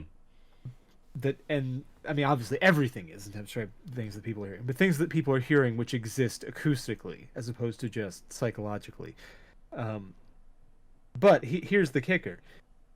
If you want to pin down that what you're hearing is an aspect of the equipment, is something that is altered by whatever you physically own because of how it is in reality, as opposed to something that comes from within your own personal, emotional, psychological interaction with that equipment, then you have a need to do things like blind testing, because that's where you see those sorts of differences starkly, because there isn't all the other stuff. Right. And in some cases, that sort of thing is done. There are absolutely cases. Kind of a classic example of this. People found that early transistor amplifiers sounded grainy or harsh, and we did blind testing. There was definitely a consistently identifiable phenomenon, even though distortion was apparently low, and that's how people realized crossover distortion was a problem. Right. Which is distortion at the zero crossing point of the sine wave when it goes from positive to negative or vice versa. It's very high order harmonics, so people can hear it quite a bit better. But the distortion analyzers at the time just saw it as distortion, and audibly it was there though. And once people said, "Hey, we hear this sounds bad," we did confirm that it was this that they were hearing that sounded bad, or good, whatever it is. We sat down and we said, "Okay, let's find out what it is." And I think that there's things in the audiophile community that would be an interesting jumping off point to figure out what it is that people are hearing. I'm interested in seeing what people are hearing when they're describing dynamics, because there do seem to be commonalities in what people describe as dynamic headphones. Mm-hmm. I'm interested in seeing what unifies spacious headphones. Right. But of course, the one last thing is, a lot of people, I think on both the subjective and the objective side, tend to probably unduly write off things that are not aspects of the acoustic output of equipment. So, mm-hmm. If you have two very measurably transparent solid-state amplifiers, where if you play a sine wave through these things, put people side by side, let them switch back and forth, they won't be able to tell which one's which. You play music through them, let them switch back and forth, they can't tell which one's which. People do still perceive differences between these things. That's obvious. Because people are talking about hearing these differences. And I don't think people are just engaging in some sort of vast masquerade. And I actually think that as designers, there's quite a lot of merit into looking into what aspects that aren't about the signal influence how much people like things. Mm-hmm. Like, there's a good example of this with headphones. I think headphones that are heavier tend to be perceived to sound better. Not past a certain point, but very light headphones are associated with cheapness. Yeah. Same thing with amplifiers. Very light amplifiers are often associated with being cheap or chintzy. Mm-hmm, mm-hmm. But, and is this a psychoacoustic effect? In my opinion, yeah. I don't think there's anything about having a giant, heavy toroidal transformer in your amplifier that necessarily makes it sound better. But if the perception of it as a higher quality piece of equipment makes it sound better to people, that's good. It's good if people hear it as sounding better. I think there's probably a lot of people who resist that idea because they don't want to make it seem like it's their mind that's making this sound better, and they want it to actually be the thing that they've spent however much money on. To be. Well, it is the thing you spent however much money on. It is, but it's a relationship between that and other mental processes, and not necessarily your immediate auditory discernibility. So you might just be paying more attention. Of course, that's sort of true of everything, right? Though. Yeah, I suppose. You might be paying more attention, or you might have a positive association. I mean, it's really, like, at the end of the day, it's not like we have a live feed of this music. This stuff's going through a mechanical bandpass filter in our middle ear. Our brain has to extract all the HRTF stuff from it to figure out which direction it's coming from, so it doesn't sound like shrill garbage. Then it goes through whatever the heck our brain does to figure out, like, localization and timbre and all that stuff. You are getting your brain is making a work of art from what's coming into your ears. Right. And I don't think it's invalid to have that work of art made better because of the fact that you personally like the fact that, this amplifier is a 12-pound slab of carved aluminum that was, painstakingly, artisanally machined in Connecticut. Yeah. There's one behind me here. Exactly. And so what does that mean for cases where there may actually be auditory differences? Well, that's where that's where we have to take that away. Like that's why we do blinding, is because right. The things that we hear because they are in the signal we'll still hear when we hide everything else. Right. And that's really interesting. As a designer, that's probably the most important stuff, because that's the stuff that I spend the most of my time dealing with. But the things that people hear because of all the other stuff matter too. Mm-hmm. If a headphone is uncomfortable, it probably will not sound as good to people because they'll develop a negative association with it. Mm-hmm.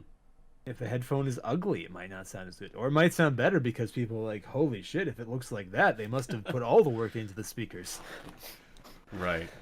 Do you think that without doing blind testing, that it's possible to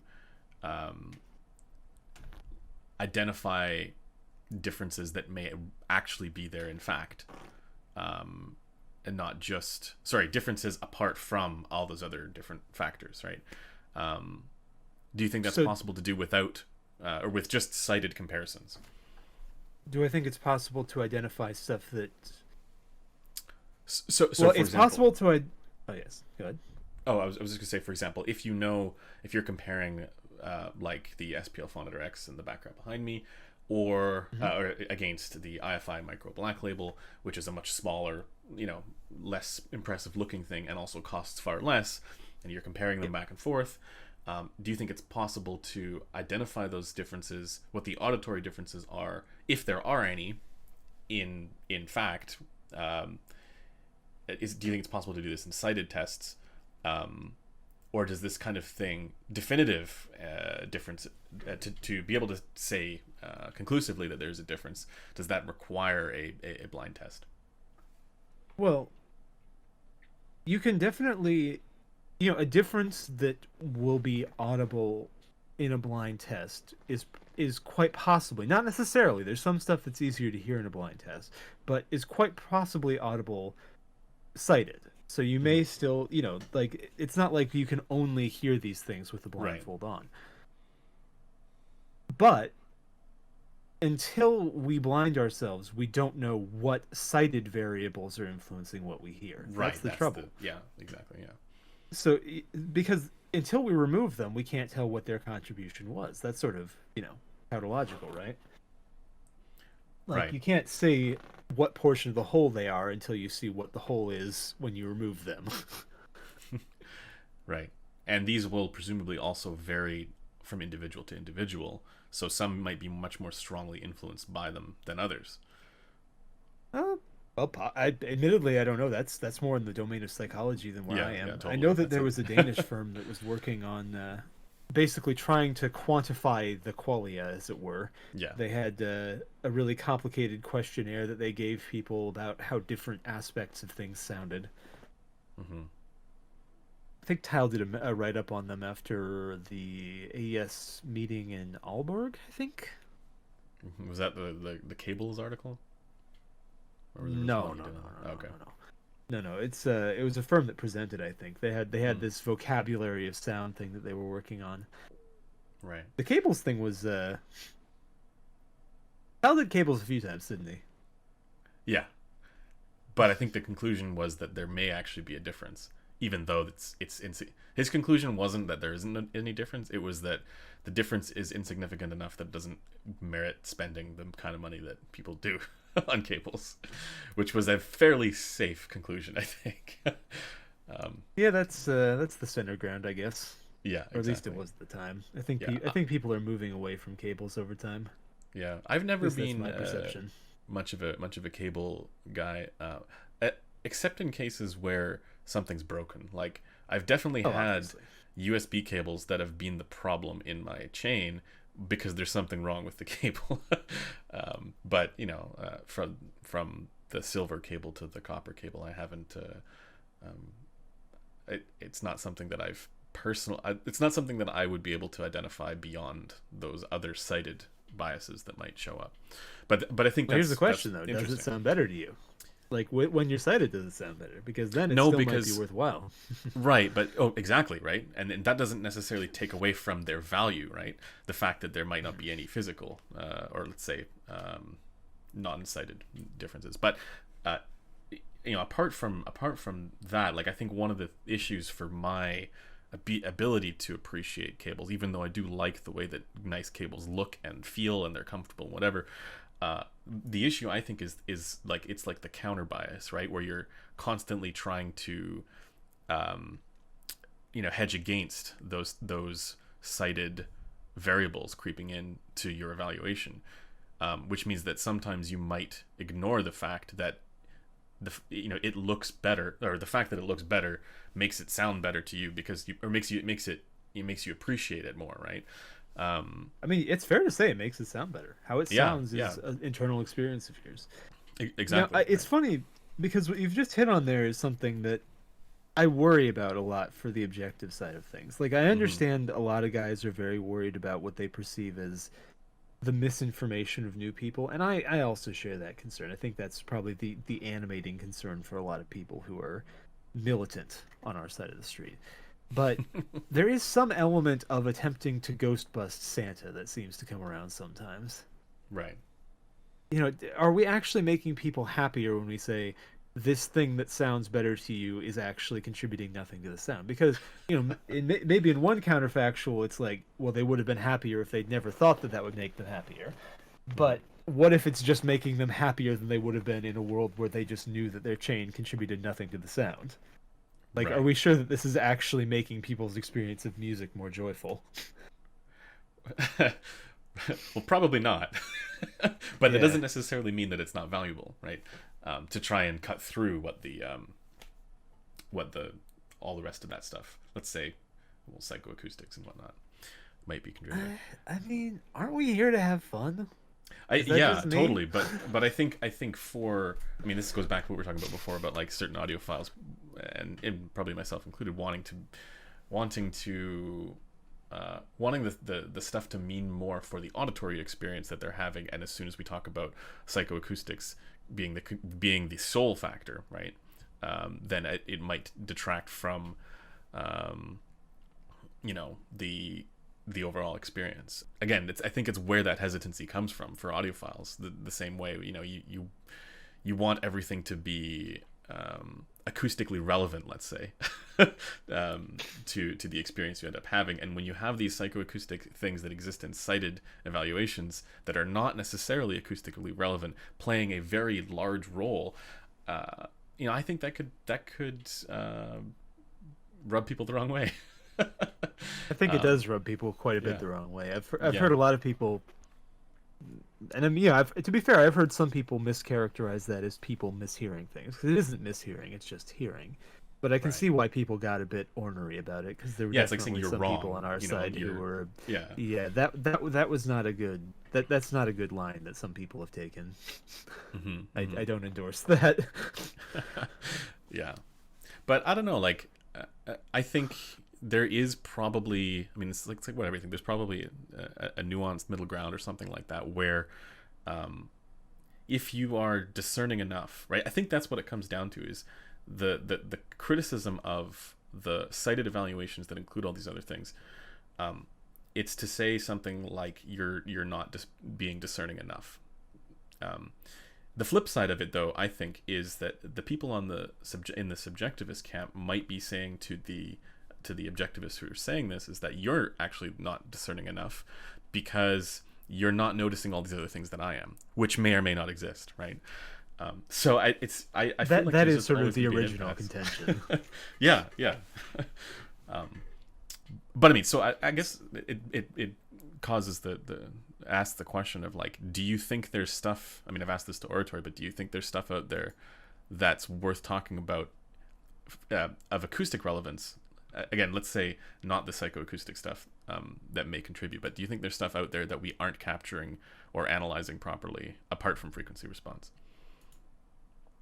Absolutely. Yeah. But in what devices is the question? In amplifiers, probably not really. I think Right. that if you have a comprehensive set of measurements, which isn't necessarily what most people do, but if you have a comprehensive set of measurements, you can see how a headphone amplifier or digital to analog converter behaves entirely, to see how any of the acoustic output that results from it is going to be. Right. For headphones, right now, I don't know of anyone who is doing, and to some degree, I don't even know of a possibility to do the test that you really need to do, which is, in situ. You need to actually know how it's behaving on the person's head in reality, because everything else doesn't matter other than that. That is what actually influences what they hear. Right. And Yeah. frequency response in that case matters. Linearity in that case matters. Isolation in that case matters. How much sound from the room leaks in and out. Maybe even inaural crosstalk matters. The sound coming from one capsule to the other. Right. I'm less sold on that one, but, could be. Yeah. But so, like, presumably all of the physical properties are discernible, right? There's no magic, there's no, ghost in the machine, so to speak, for this stuff, that we aren't able to, identify to some degree. But the flip side of this for headphones, again, and the audiophile community, and people like Metal and Max and I kind of generally agreeing on certain things having dynamics versus not having dynamics and that kind of stuff. I mean, that I think merits its own kind of investigation, where if there's enough agreement on these things, there's probably a there. Absolutely. I mean, that's So. here's the funny thing, and I think that the tone from our side hasn't always been the best, but really, when people are saying, let's see a result in a blind test, they're saying, let's look for an effect so we can go looking for a cause. It shouldn't, it's been sort of turned by some people into a cudgel to say shut up. But really what it is let's start the process of inquiry on this. Right. Because if it doesn't show up in a blind test, we know it's something that's cited. And that doesn't mean we have to stop looking. There are other methodologies to look at, something that is only visible in a cited test, which includes trying to pin down what factors that aren't audible are changing how it sounds. Admittedly, they're not really so much, my world, but that's absolutely something that someone who is, more psychologically oriented and or, visual design or aesthetics or something would, I'm sure, be interested in. Mm-hmm. But it's not really something that's trying to shut down, or at least it shouldn't. It is often used that way, but it shouldn't be something that tries to shut down. It's saying, let's look and see. Right, because the more scientific approach is to include these, let's say, phenomena, and then develop a hypothesis around that.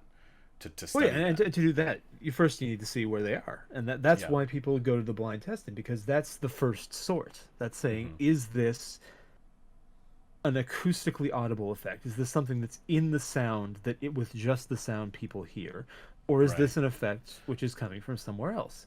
Right. Because those two things you have to look in different places for. Last question for you here, because we've been going on for 2 hours now. Yeah. And I still need to piece all this stuff together, which is going to be fun. But absolutely, sorry about that. No, we'll have to do this again where it doesn't screw up, and I'm going to yell at my internet service provider for the better part of a day to try and figure this stuff out. But that's very fair. Yeah. But yeah, no. My question was going to be, do you think it's possible that there are really, let's say, minor or mostly insignificant differences that exist that might not be discernible on their own, but would potentially discernible isn't like identifiable. You'd be like, this part of this music that I'm listening to sounds different in this way. It might not be discernible in that way, but its overall effect. So let's say it's the parts to the whole analogy, right? The overall effect is that ultimately, it results in a better sounding system or a better sounding configuration. So you might not say, I can find this particular thing here, or this is a little bit harsher here, but the overall sound quality is better. Well, exactly. Sorry if that's a poor way of phrasing it. Well, but I think you know what I mean, right? Scrolling way back to talking about dynamics and detail and stuff. Sure. That's actually why I'm sort of holistic in how I prefer to look at subjective stuff. Because there's a lot of stuff that's audible, but that may not be differentiable to our brains. Right. There's stuff that you can hear and it maybe just sets your teeth on edge just a little bit. It's not necessarily enough that you can articulate it or even consciously notice it, but it changes how you feel. Right. And that includes things that are very much just within the audible domain, but are just relatively small, but still matter. Do you think this is an obstacle for blind testing? I think this is the purpose of blind testing. Right, but so potentially it's small enough where in a controlled blind test you wouldn't necessarily be able to pick it up, but over a longer period of time you might be able to get a better sense of it because you're more adjusted to being able to discern that thing. But it's so insignificant at the same time that, in the blind test you don't happen to notice it. Okay, so this is an interesting thing. I've heard this concept before, and if you don't mind me characterizing, I don't know if this is your position, but I've heard it. Some people seem to think that blind tests are less sensitive to small differences than cited tests. Mm-hmm.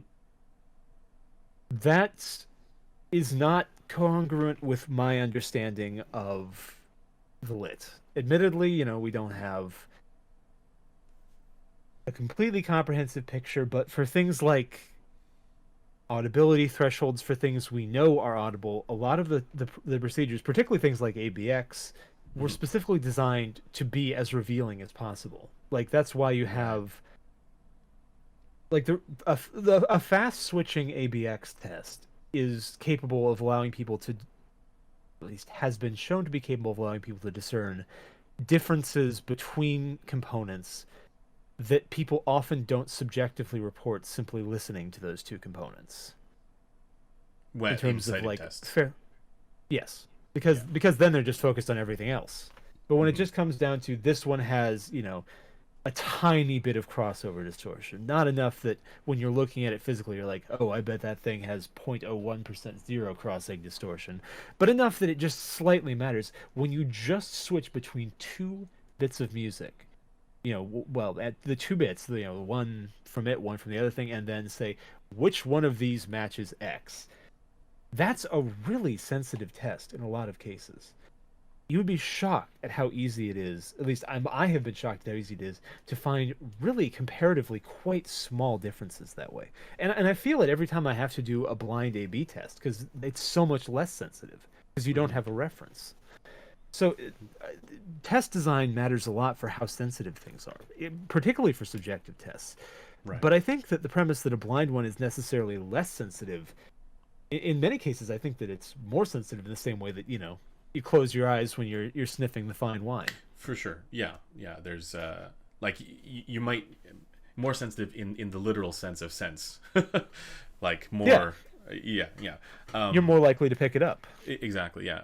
So the reason why I've been a little concerned about the notion of blind testing as far as a good way of, or as far as, not that I actually want to be able to do blind testing and do it in a way that is, yeah, like let's say appropriate and not have flaws in it in the methodology. But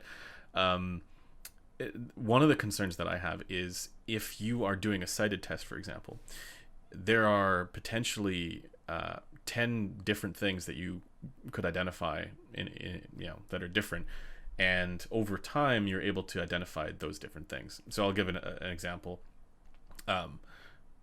If you compare like an ESS based DAC to a Burr Brown DAC or AKM DAC or something, people talk about ESS DACs have this glare to them that isn't there for the other DACs, and I've certainly experienced this phenomenon. And so in that case, in the blind test, it's actually it's fairly easy to distinguish. It's fairly easy to distinguish one from the other. But if you're doing a cited test over a long period of time and you're isolating individual things like, let's imagine treble glare or is one of the parameters. Soundstage is another, or not soundstage, but like let's say depth or dynamics. So let's put whatever audiophile terms you want to throw in there, right? Yeah. If you're trying to find differences among multiple different dimensions, I worry that might be easier to do over a longer period of time in cited tests, or like let's say a really long several days of blind testing maybe. Yeah, I mean, like, Whereas in why the not do short several blind days of test, blind testing? yeah, yeah. Whereas in the short, or the fast blind test, the concern that I have would be there's too much potential difference for any of them, and because they're all small differences, there's too much potential difference for them to matter. Too many different dimensions that are different for individual differences to matter. So I'll note with speed and blind tests, the only thing that usually people from the objective side want is that switching be fast, because Yeah, yeah. auditory Sorry, memory, I mean the short length auditory of the, memory. yeah, for sure. But if you had an ABX tester and you wanted to say every day I'm going to set it up for one session, I'm going to plug Mm-hmm. in my my SPL phonitor, I'm going to plug in my uh, Hi-Fi, what was it again? Black Oh, Label, micro black label. micro Black Label. Make sure that they're the same level. Mm-hmm.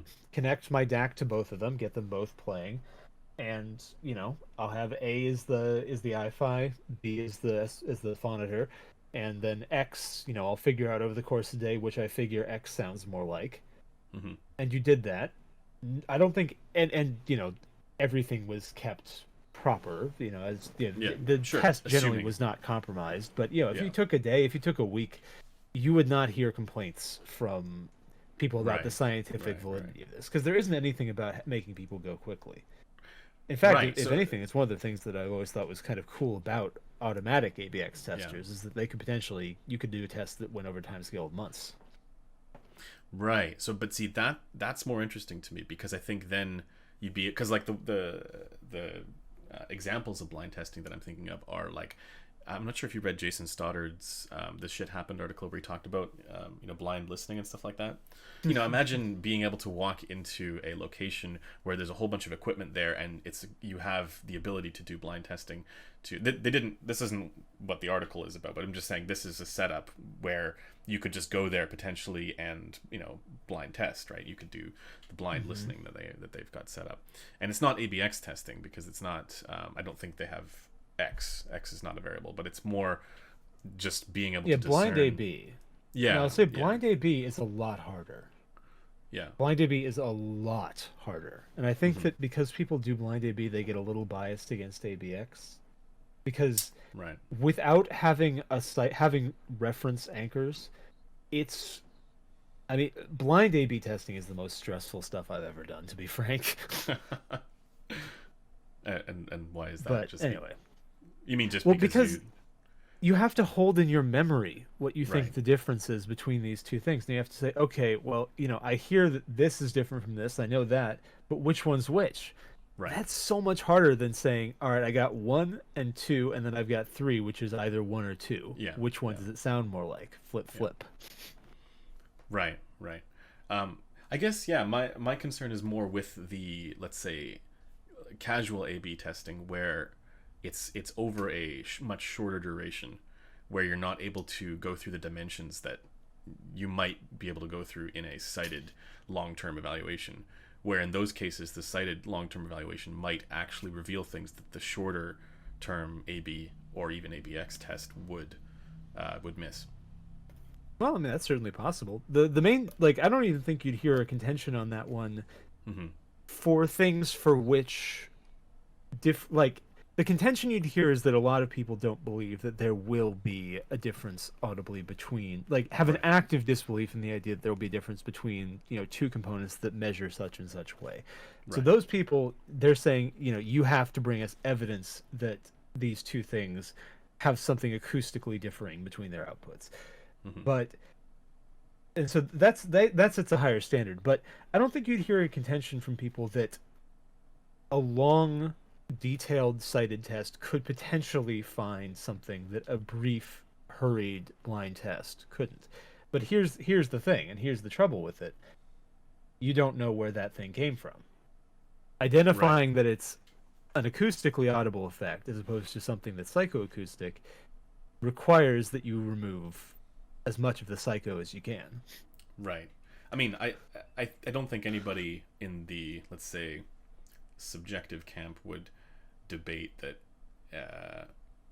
would suggest that a long-term blind test is inferior for identifying those differences, just that it requires the long-term component to it. Yep. To be able to potentially find the differences. Yeah. The first time that I definitively heard a difference in amp outputs was with a low efficiency planar. It was actually it was Mr. Speakers at the time, the Aeon Open, and I'd been using it on the Micro Black Label for a long time, and not a long time, some time, and I then switched to the balanced output of the Cayenne IHA6, which does use a big toroidal transformer for the output.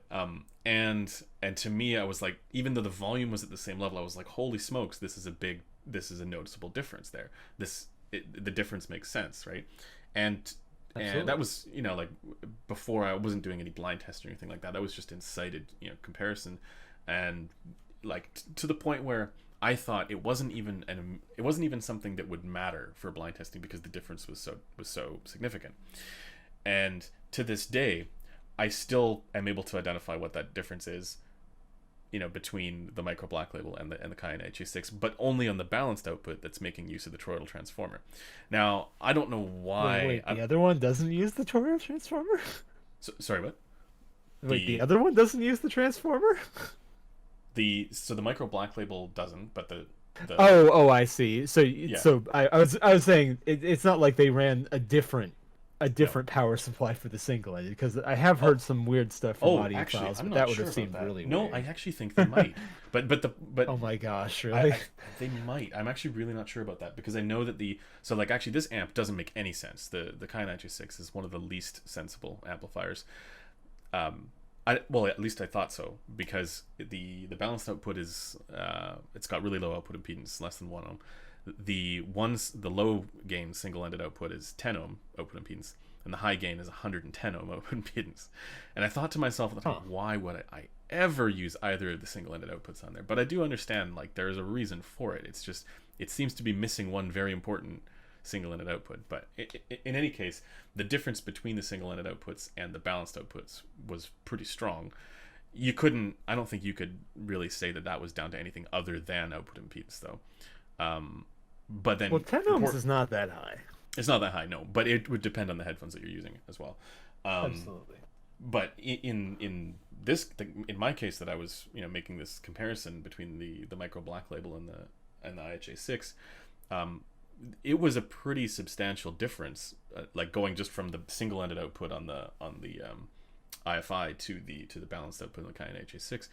And I think now, like after years now of having it and having both of them and being able to do this kind of comparison and stuff like that, I think this is a perfectly explainable difference. I think this is a difference where, yeah, it makes a lot of sense. Like an objectivist could be able to make sense of this, right? Like you could measure it and find where those differences are.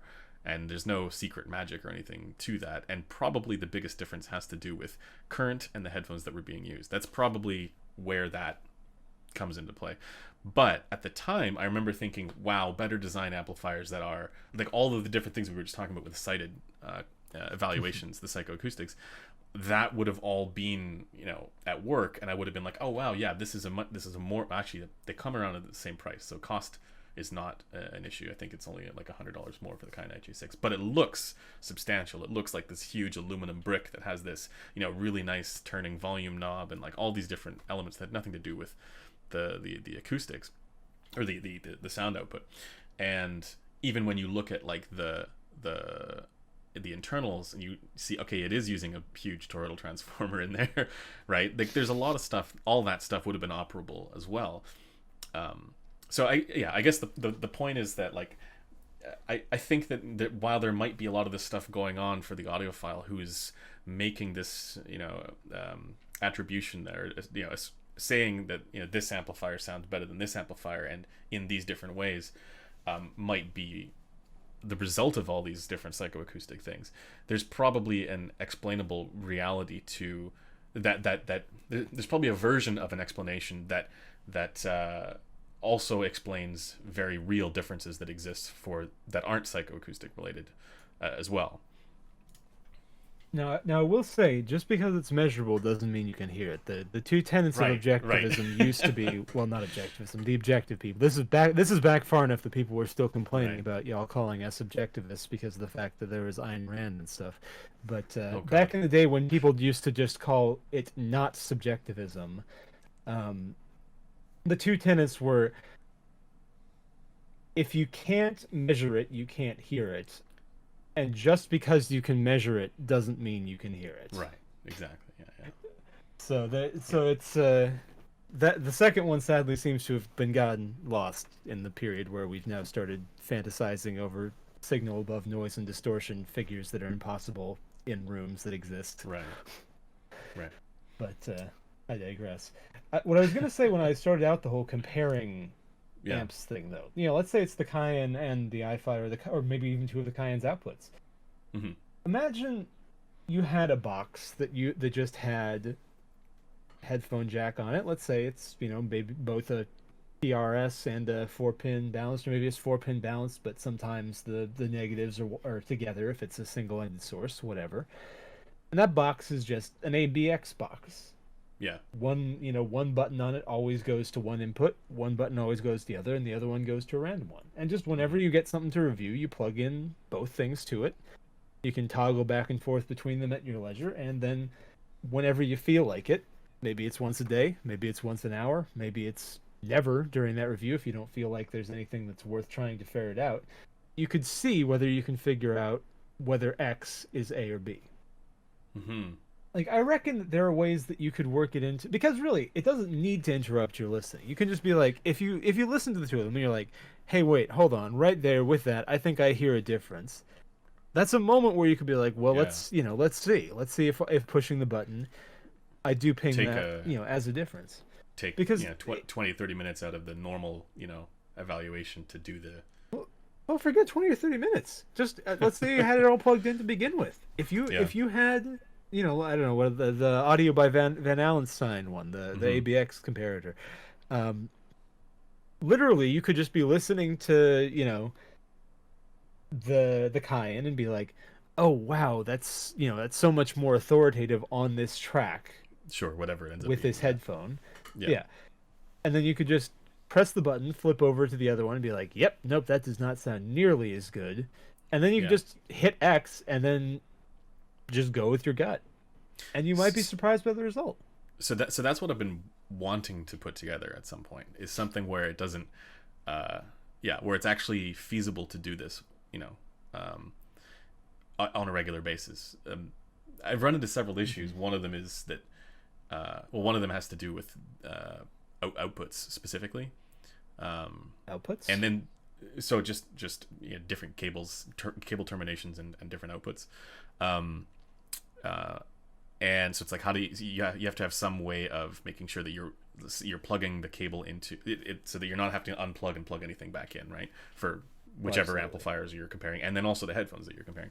The other obstacle that I've run into is there's concerns about the boxes themselves introducing their own character, or whatever it ends up being. Again, this is not something that I would necessarily, that's not my area, but yeah. But no, I will say for properly designed comparators, of which there have not been many, there haven't been many ABX comparators. Period. I think about 4 have been made commercially.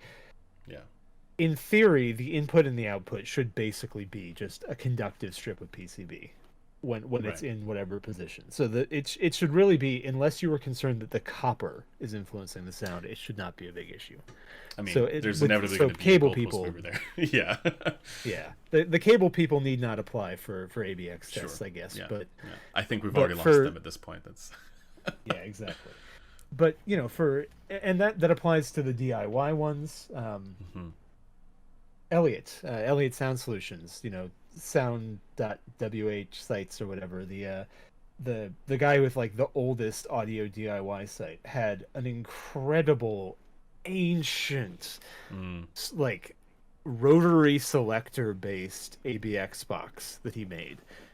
Entirely passive. All of it is really just, at the end of the day, electromechanical connections. I don't even think he used relays in it. God. It was hellish to construct. There's a reason that I don't have one.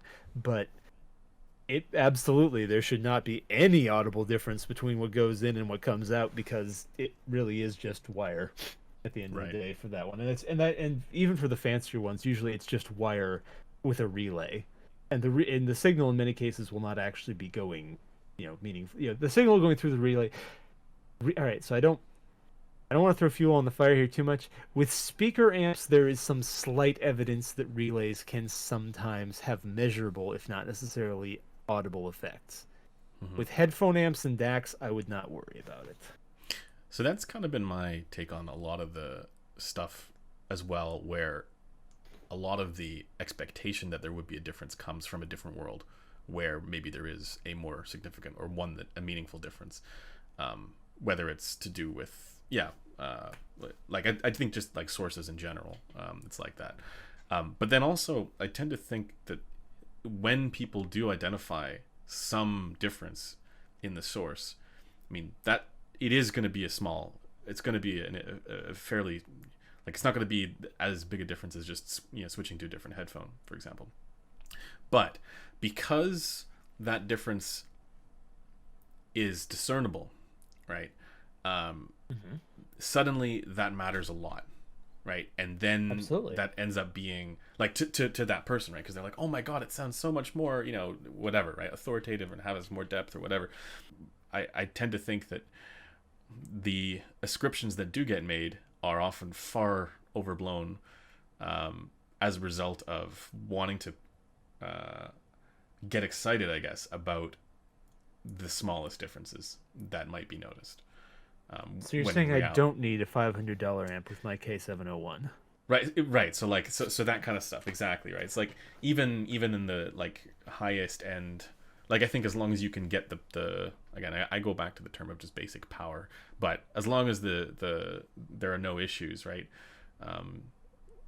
Driving whatever it is, as long as it's like, I'll give the example. It doesn't make a lot of sense to use, the 110 ohm output of the Kai 926 with the Focal Utopia. It's literally higher output impedance than the impedance of the headphone.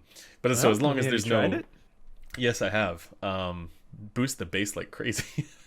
It does. Yeah, it's hilarious. People like that. Yeah. But see, like that's the kind of thing though. Like, regardless of, so saying,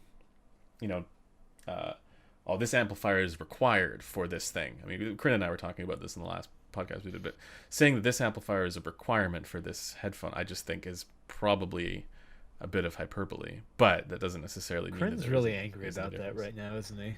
Oh, really?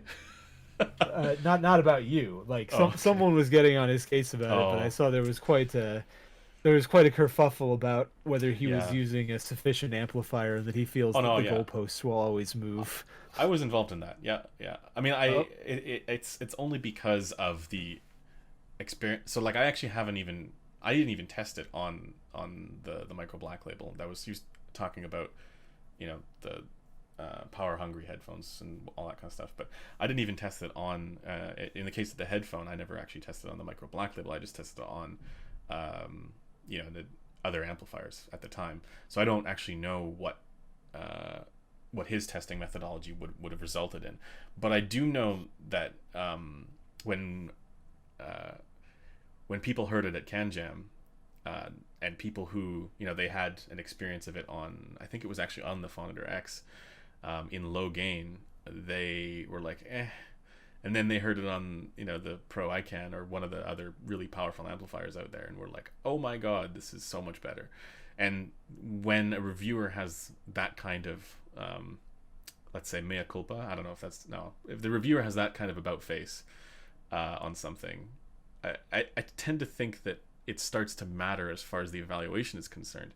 The flip side on that too is that, like, I completely agree with the issue of goalpost shifting, and I think this is actually something that Max was talking about as well, where it's only really an issue when there's something that just is not working well with the equipment that you have. But in like 99% of cases, the Micro Black Label is a perfectly fine source. I don't think there's ever it's got tons of power there. So.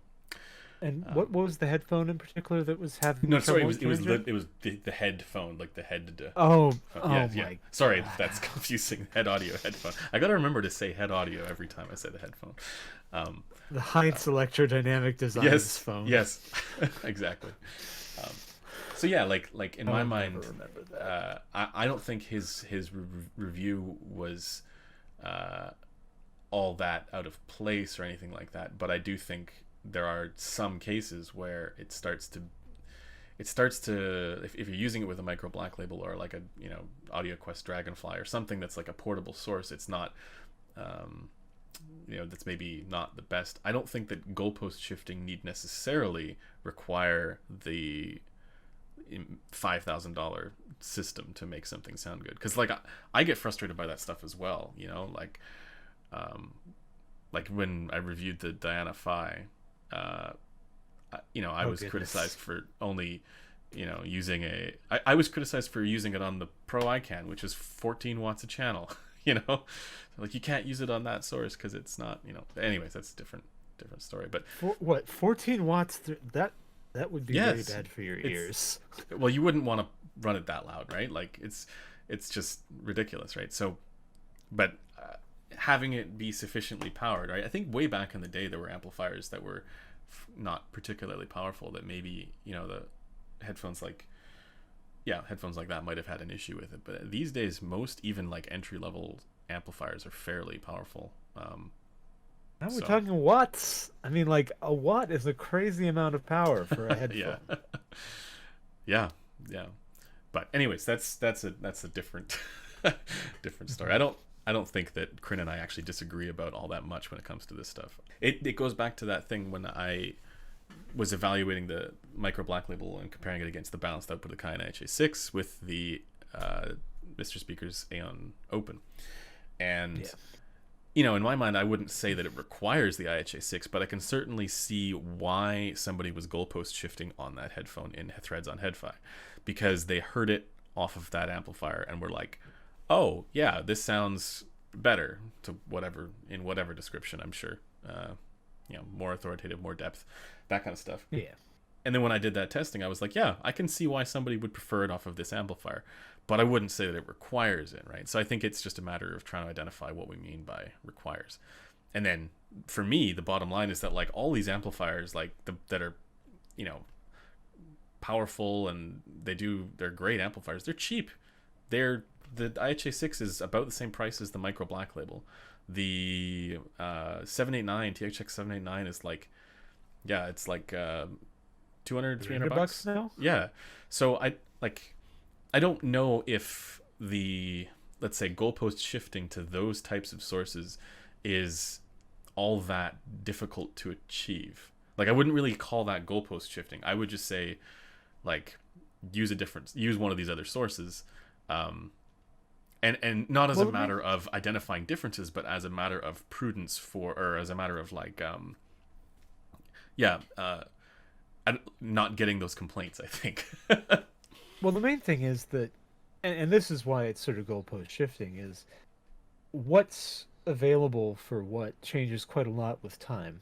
Like, you go back to, let's turn back the clock a full decade, 2010. Right. What's the best $200 amplifier you can get from a power standpoint?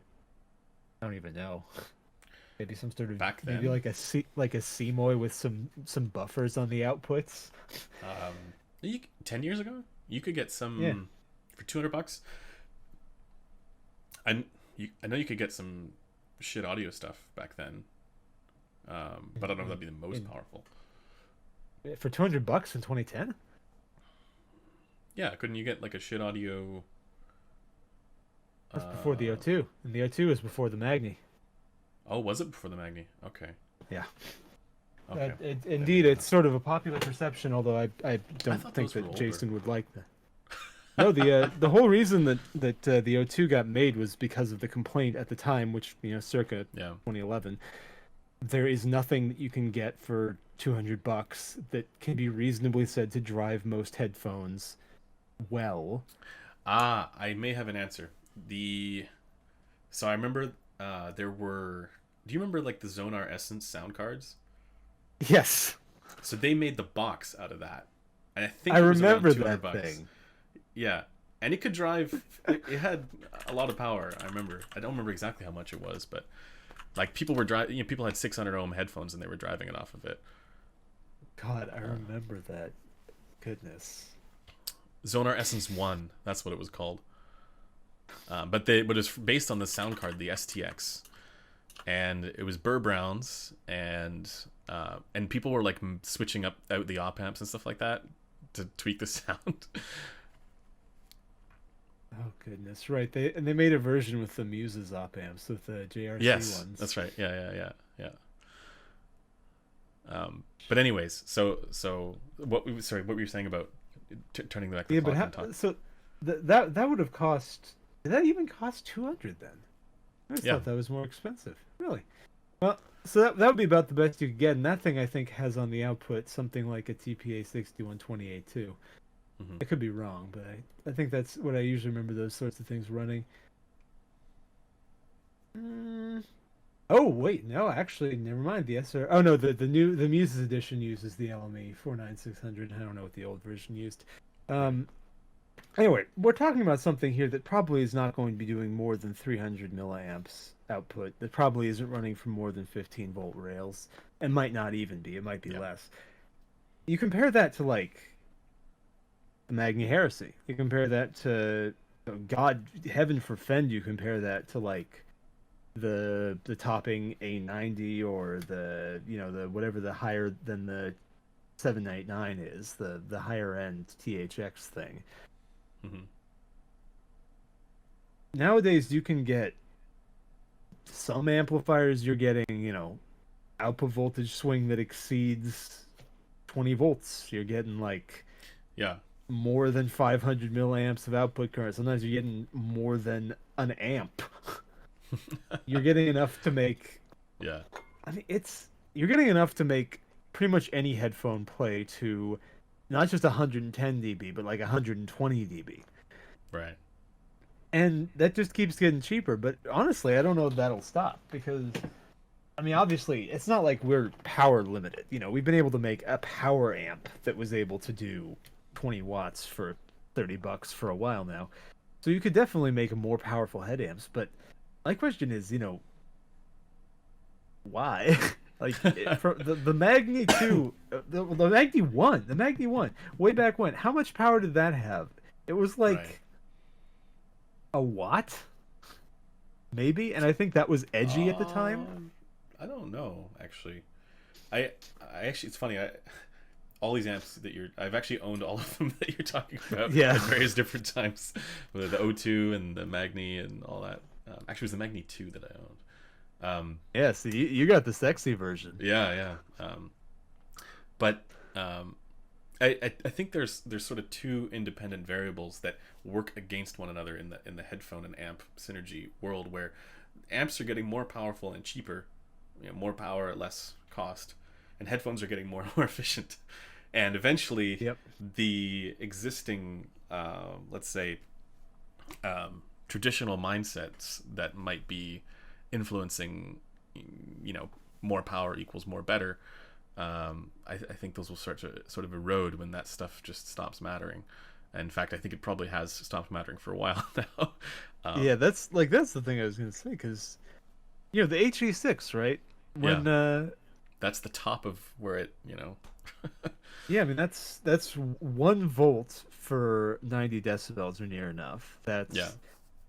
I don't even know how much it takes. I think it's one of the few headphones that I have seen clip an O2 in my sign testing, and I saw that happen. I think about 110 Yeah. dB. So, but the O2 has half a watt less actually. So the HE500 clipped something that I owned as well. I really, remember. Yeah. I was gonna say it was an O2 because I had an O2 back then, and I had to Could've upgrade. been. Yeah, but anyways, that was at the cadence of like that idea of you need to buy a powerful amplifier to drive these high-end headphones. These yeah, I days, mean like that was the doesn't- peak yeah. of insensitivity. The HE4, the HE6. Yeah, but they are still making stuff like the FIO E10K. That's still a thing, right? You can still buy. Actually, maybe it was the old Is FIO. it? I think it is. Oh my I'm not gosh. sure. FIO. That thing's like the grandpa of DAC amps. Yeah. You can still buy that right now. Wow. They may have improved it since then, but yeah, that's what the HE500 clip. That's what I owned back then. I remember. Yeah, that makes sense. That thing doesn't even do line level, right? That's Yeah. well, rather its maximum output is less than 2 volts. Yeah. And so when somebody's goalpost shifting on you, actually, I've encountered manufacturers who goalpost shift as well. And when they do that, I think one of the concerns is that you might be running it off of a phone at worst, or an E10K, or something like that. And then, there's some merit there. I think there's a reason to goalpost shift on that. I think it's reasonable to set a standard, but I think Yeah.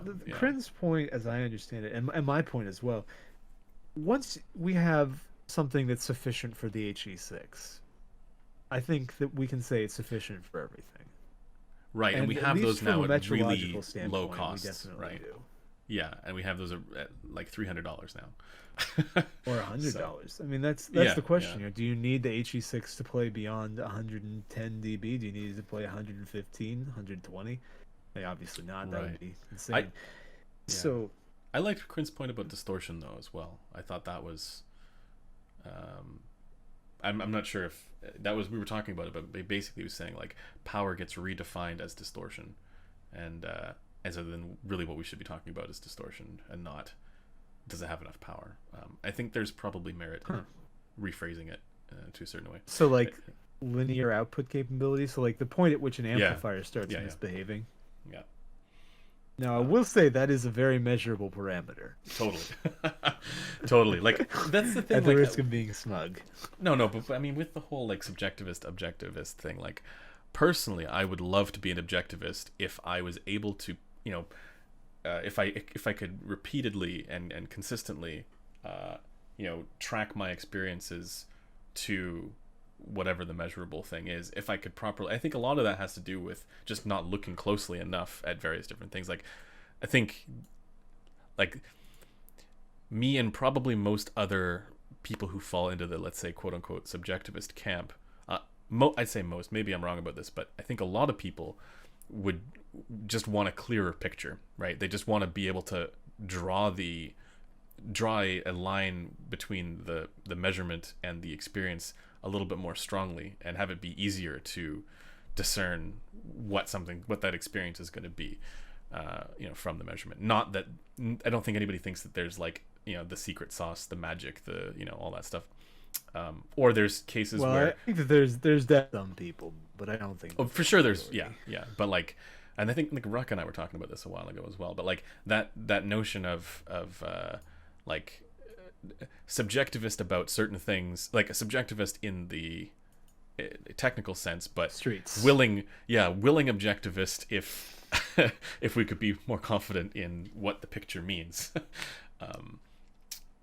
That's kind of how I would categorize myself, I think, and I think probably there's a lot of other people as well where that's one of the reasons why learning about this stuff is so interesting, and going down the road of doing all these tests and stuff like that is valuable. But we've been going for like 3 hours now, so I definitely need to. Sorry. No, man, thank you so much for doing this. I'm going to upload this as a podcast and figure out how to piece all this stuff together, so I apologize if there's any edits or anything like that. And now I'm talking to the camera. Thanks everybody for watching this video or listening to this podcast, and we should be up and running with better internet for next week, and I'll test that during the week, actually, make sure. But in any case, thanks to Mad Economist and Cascadia Audio, and we'll see you guys in the next live stream.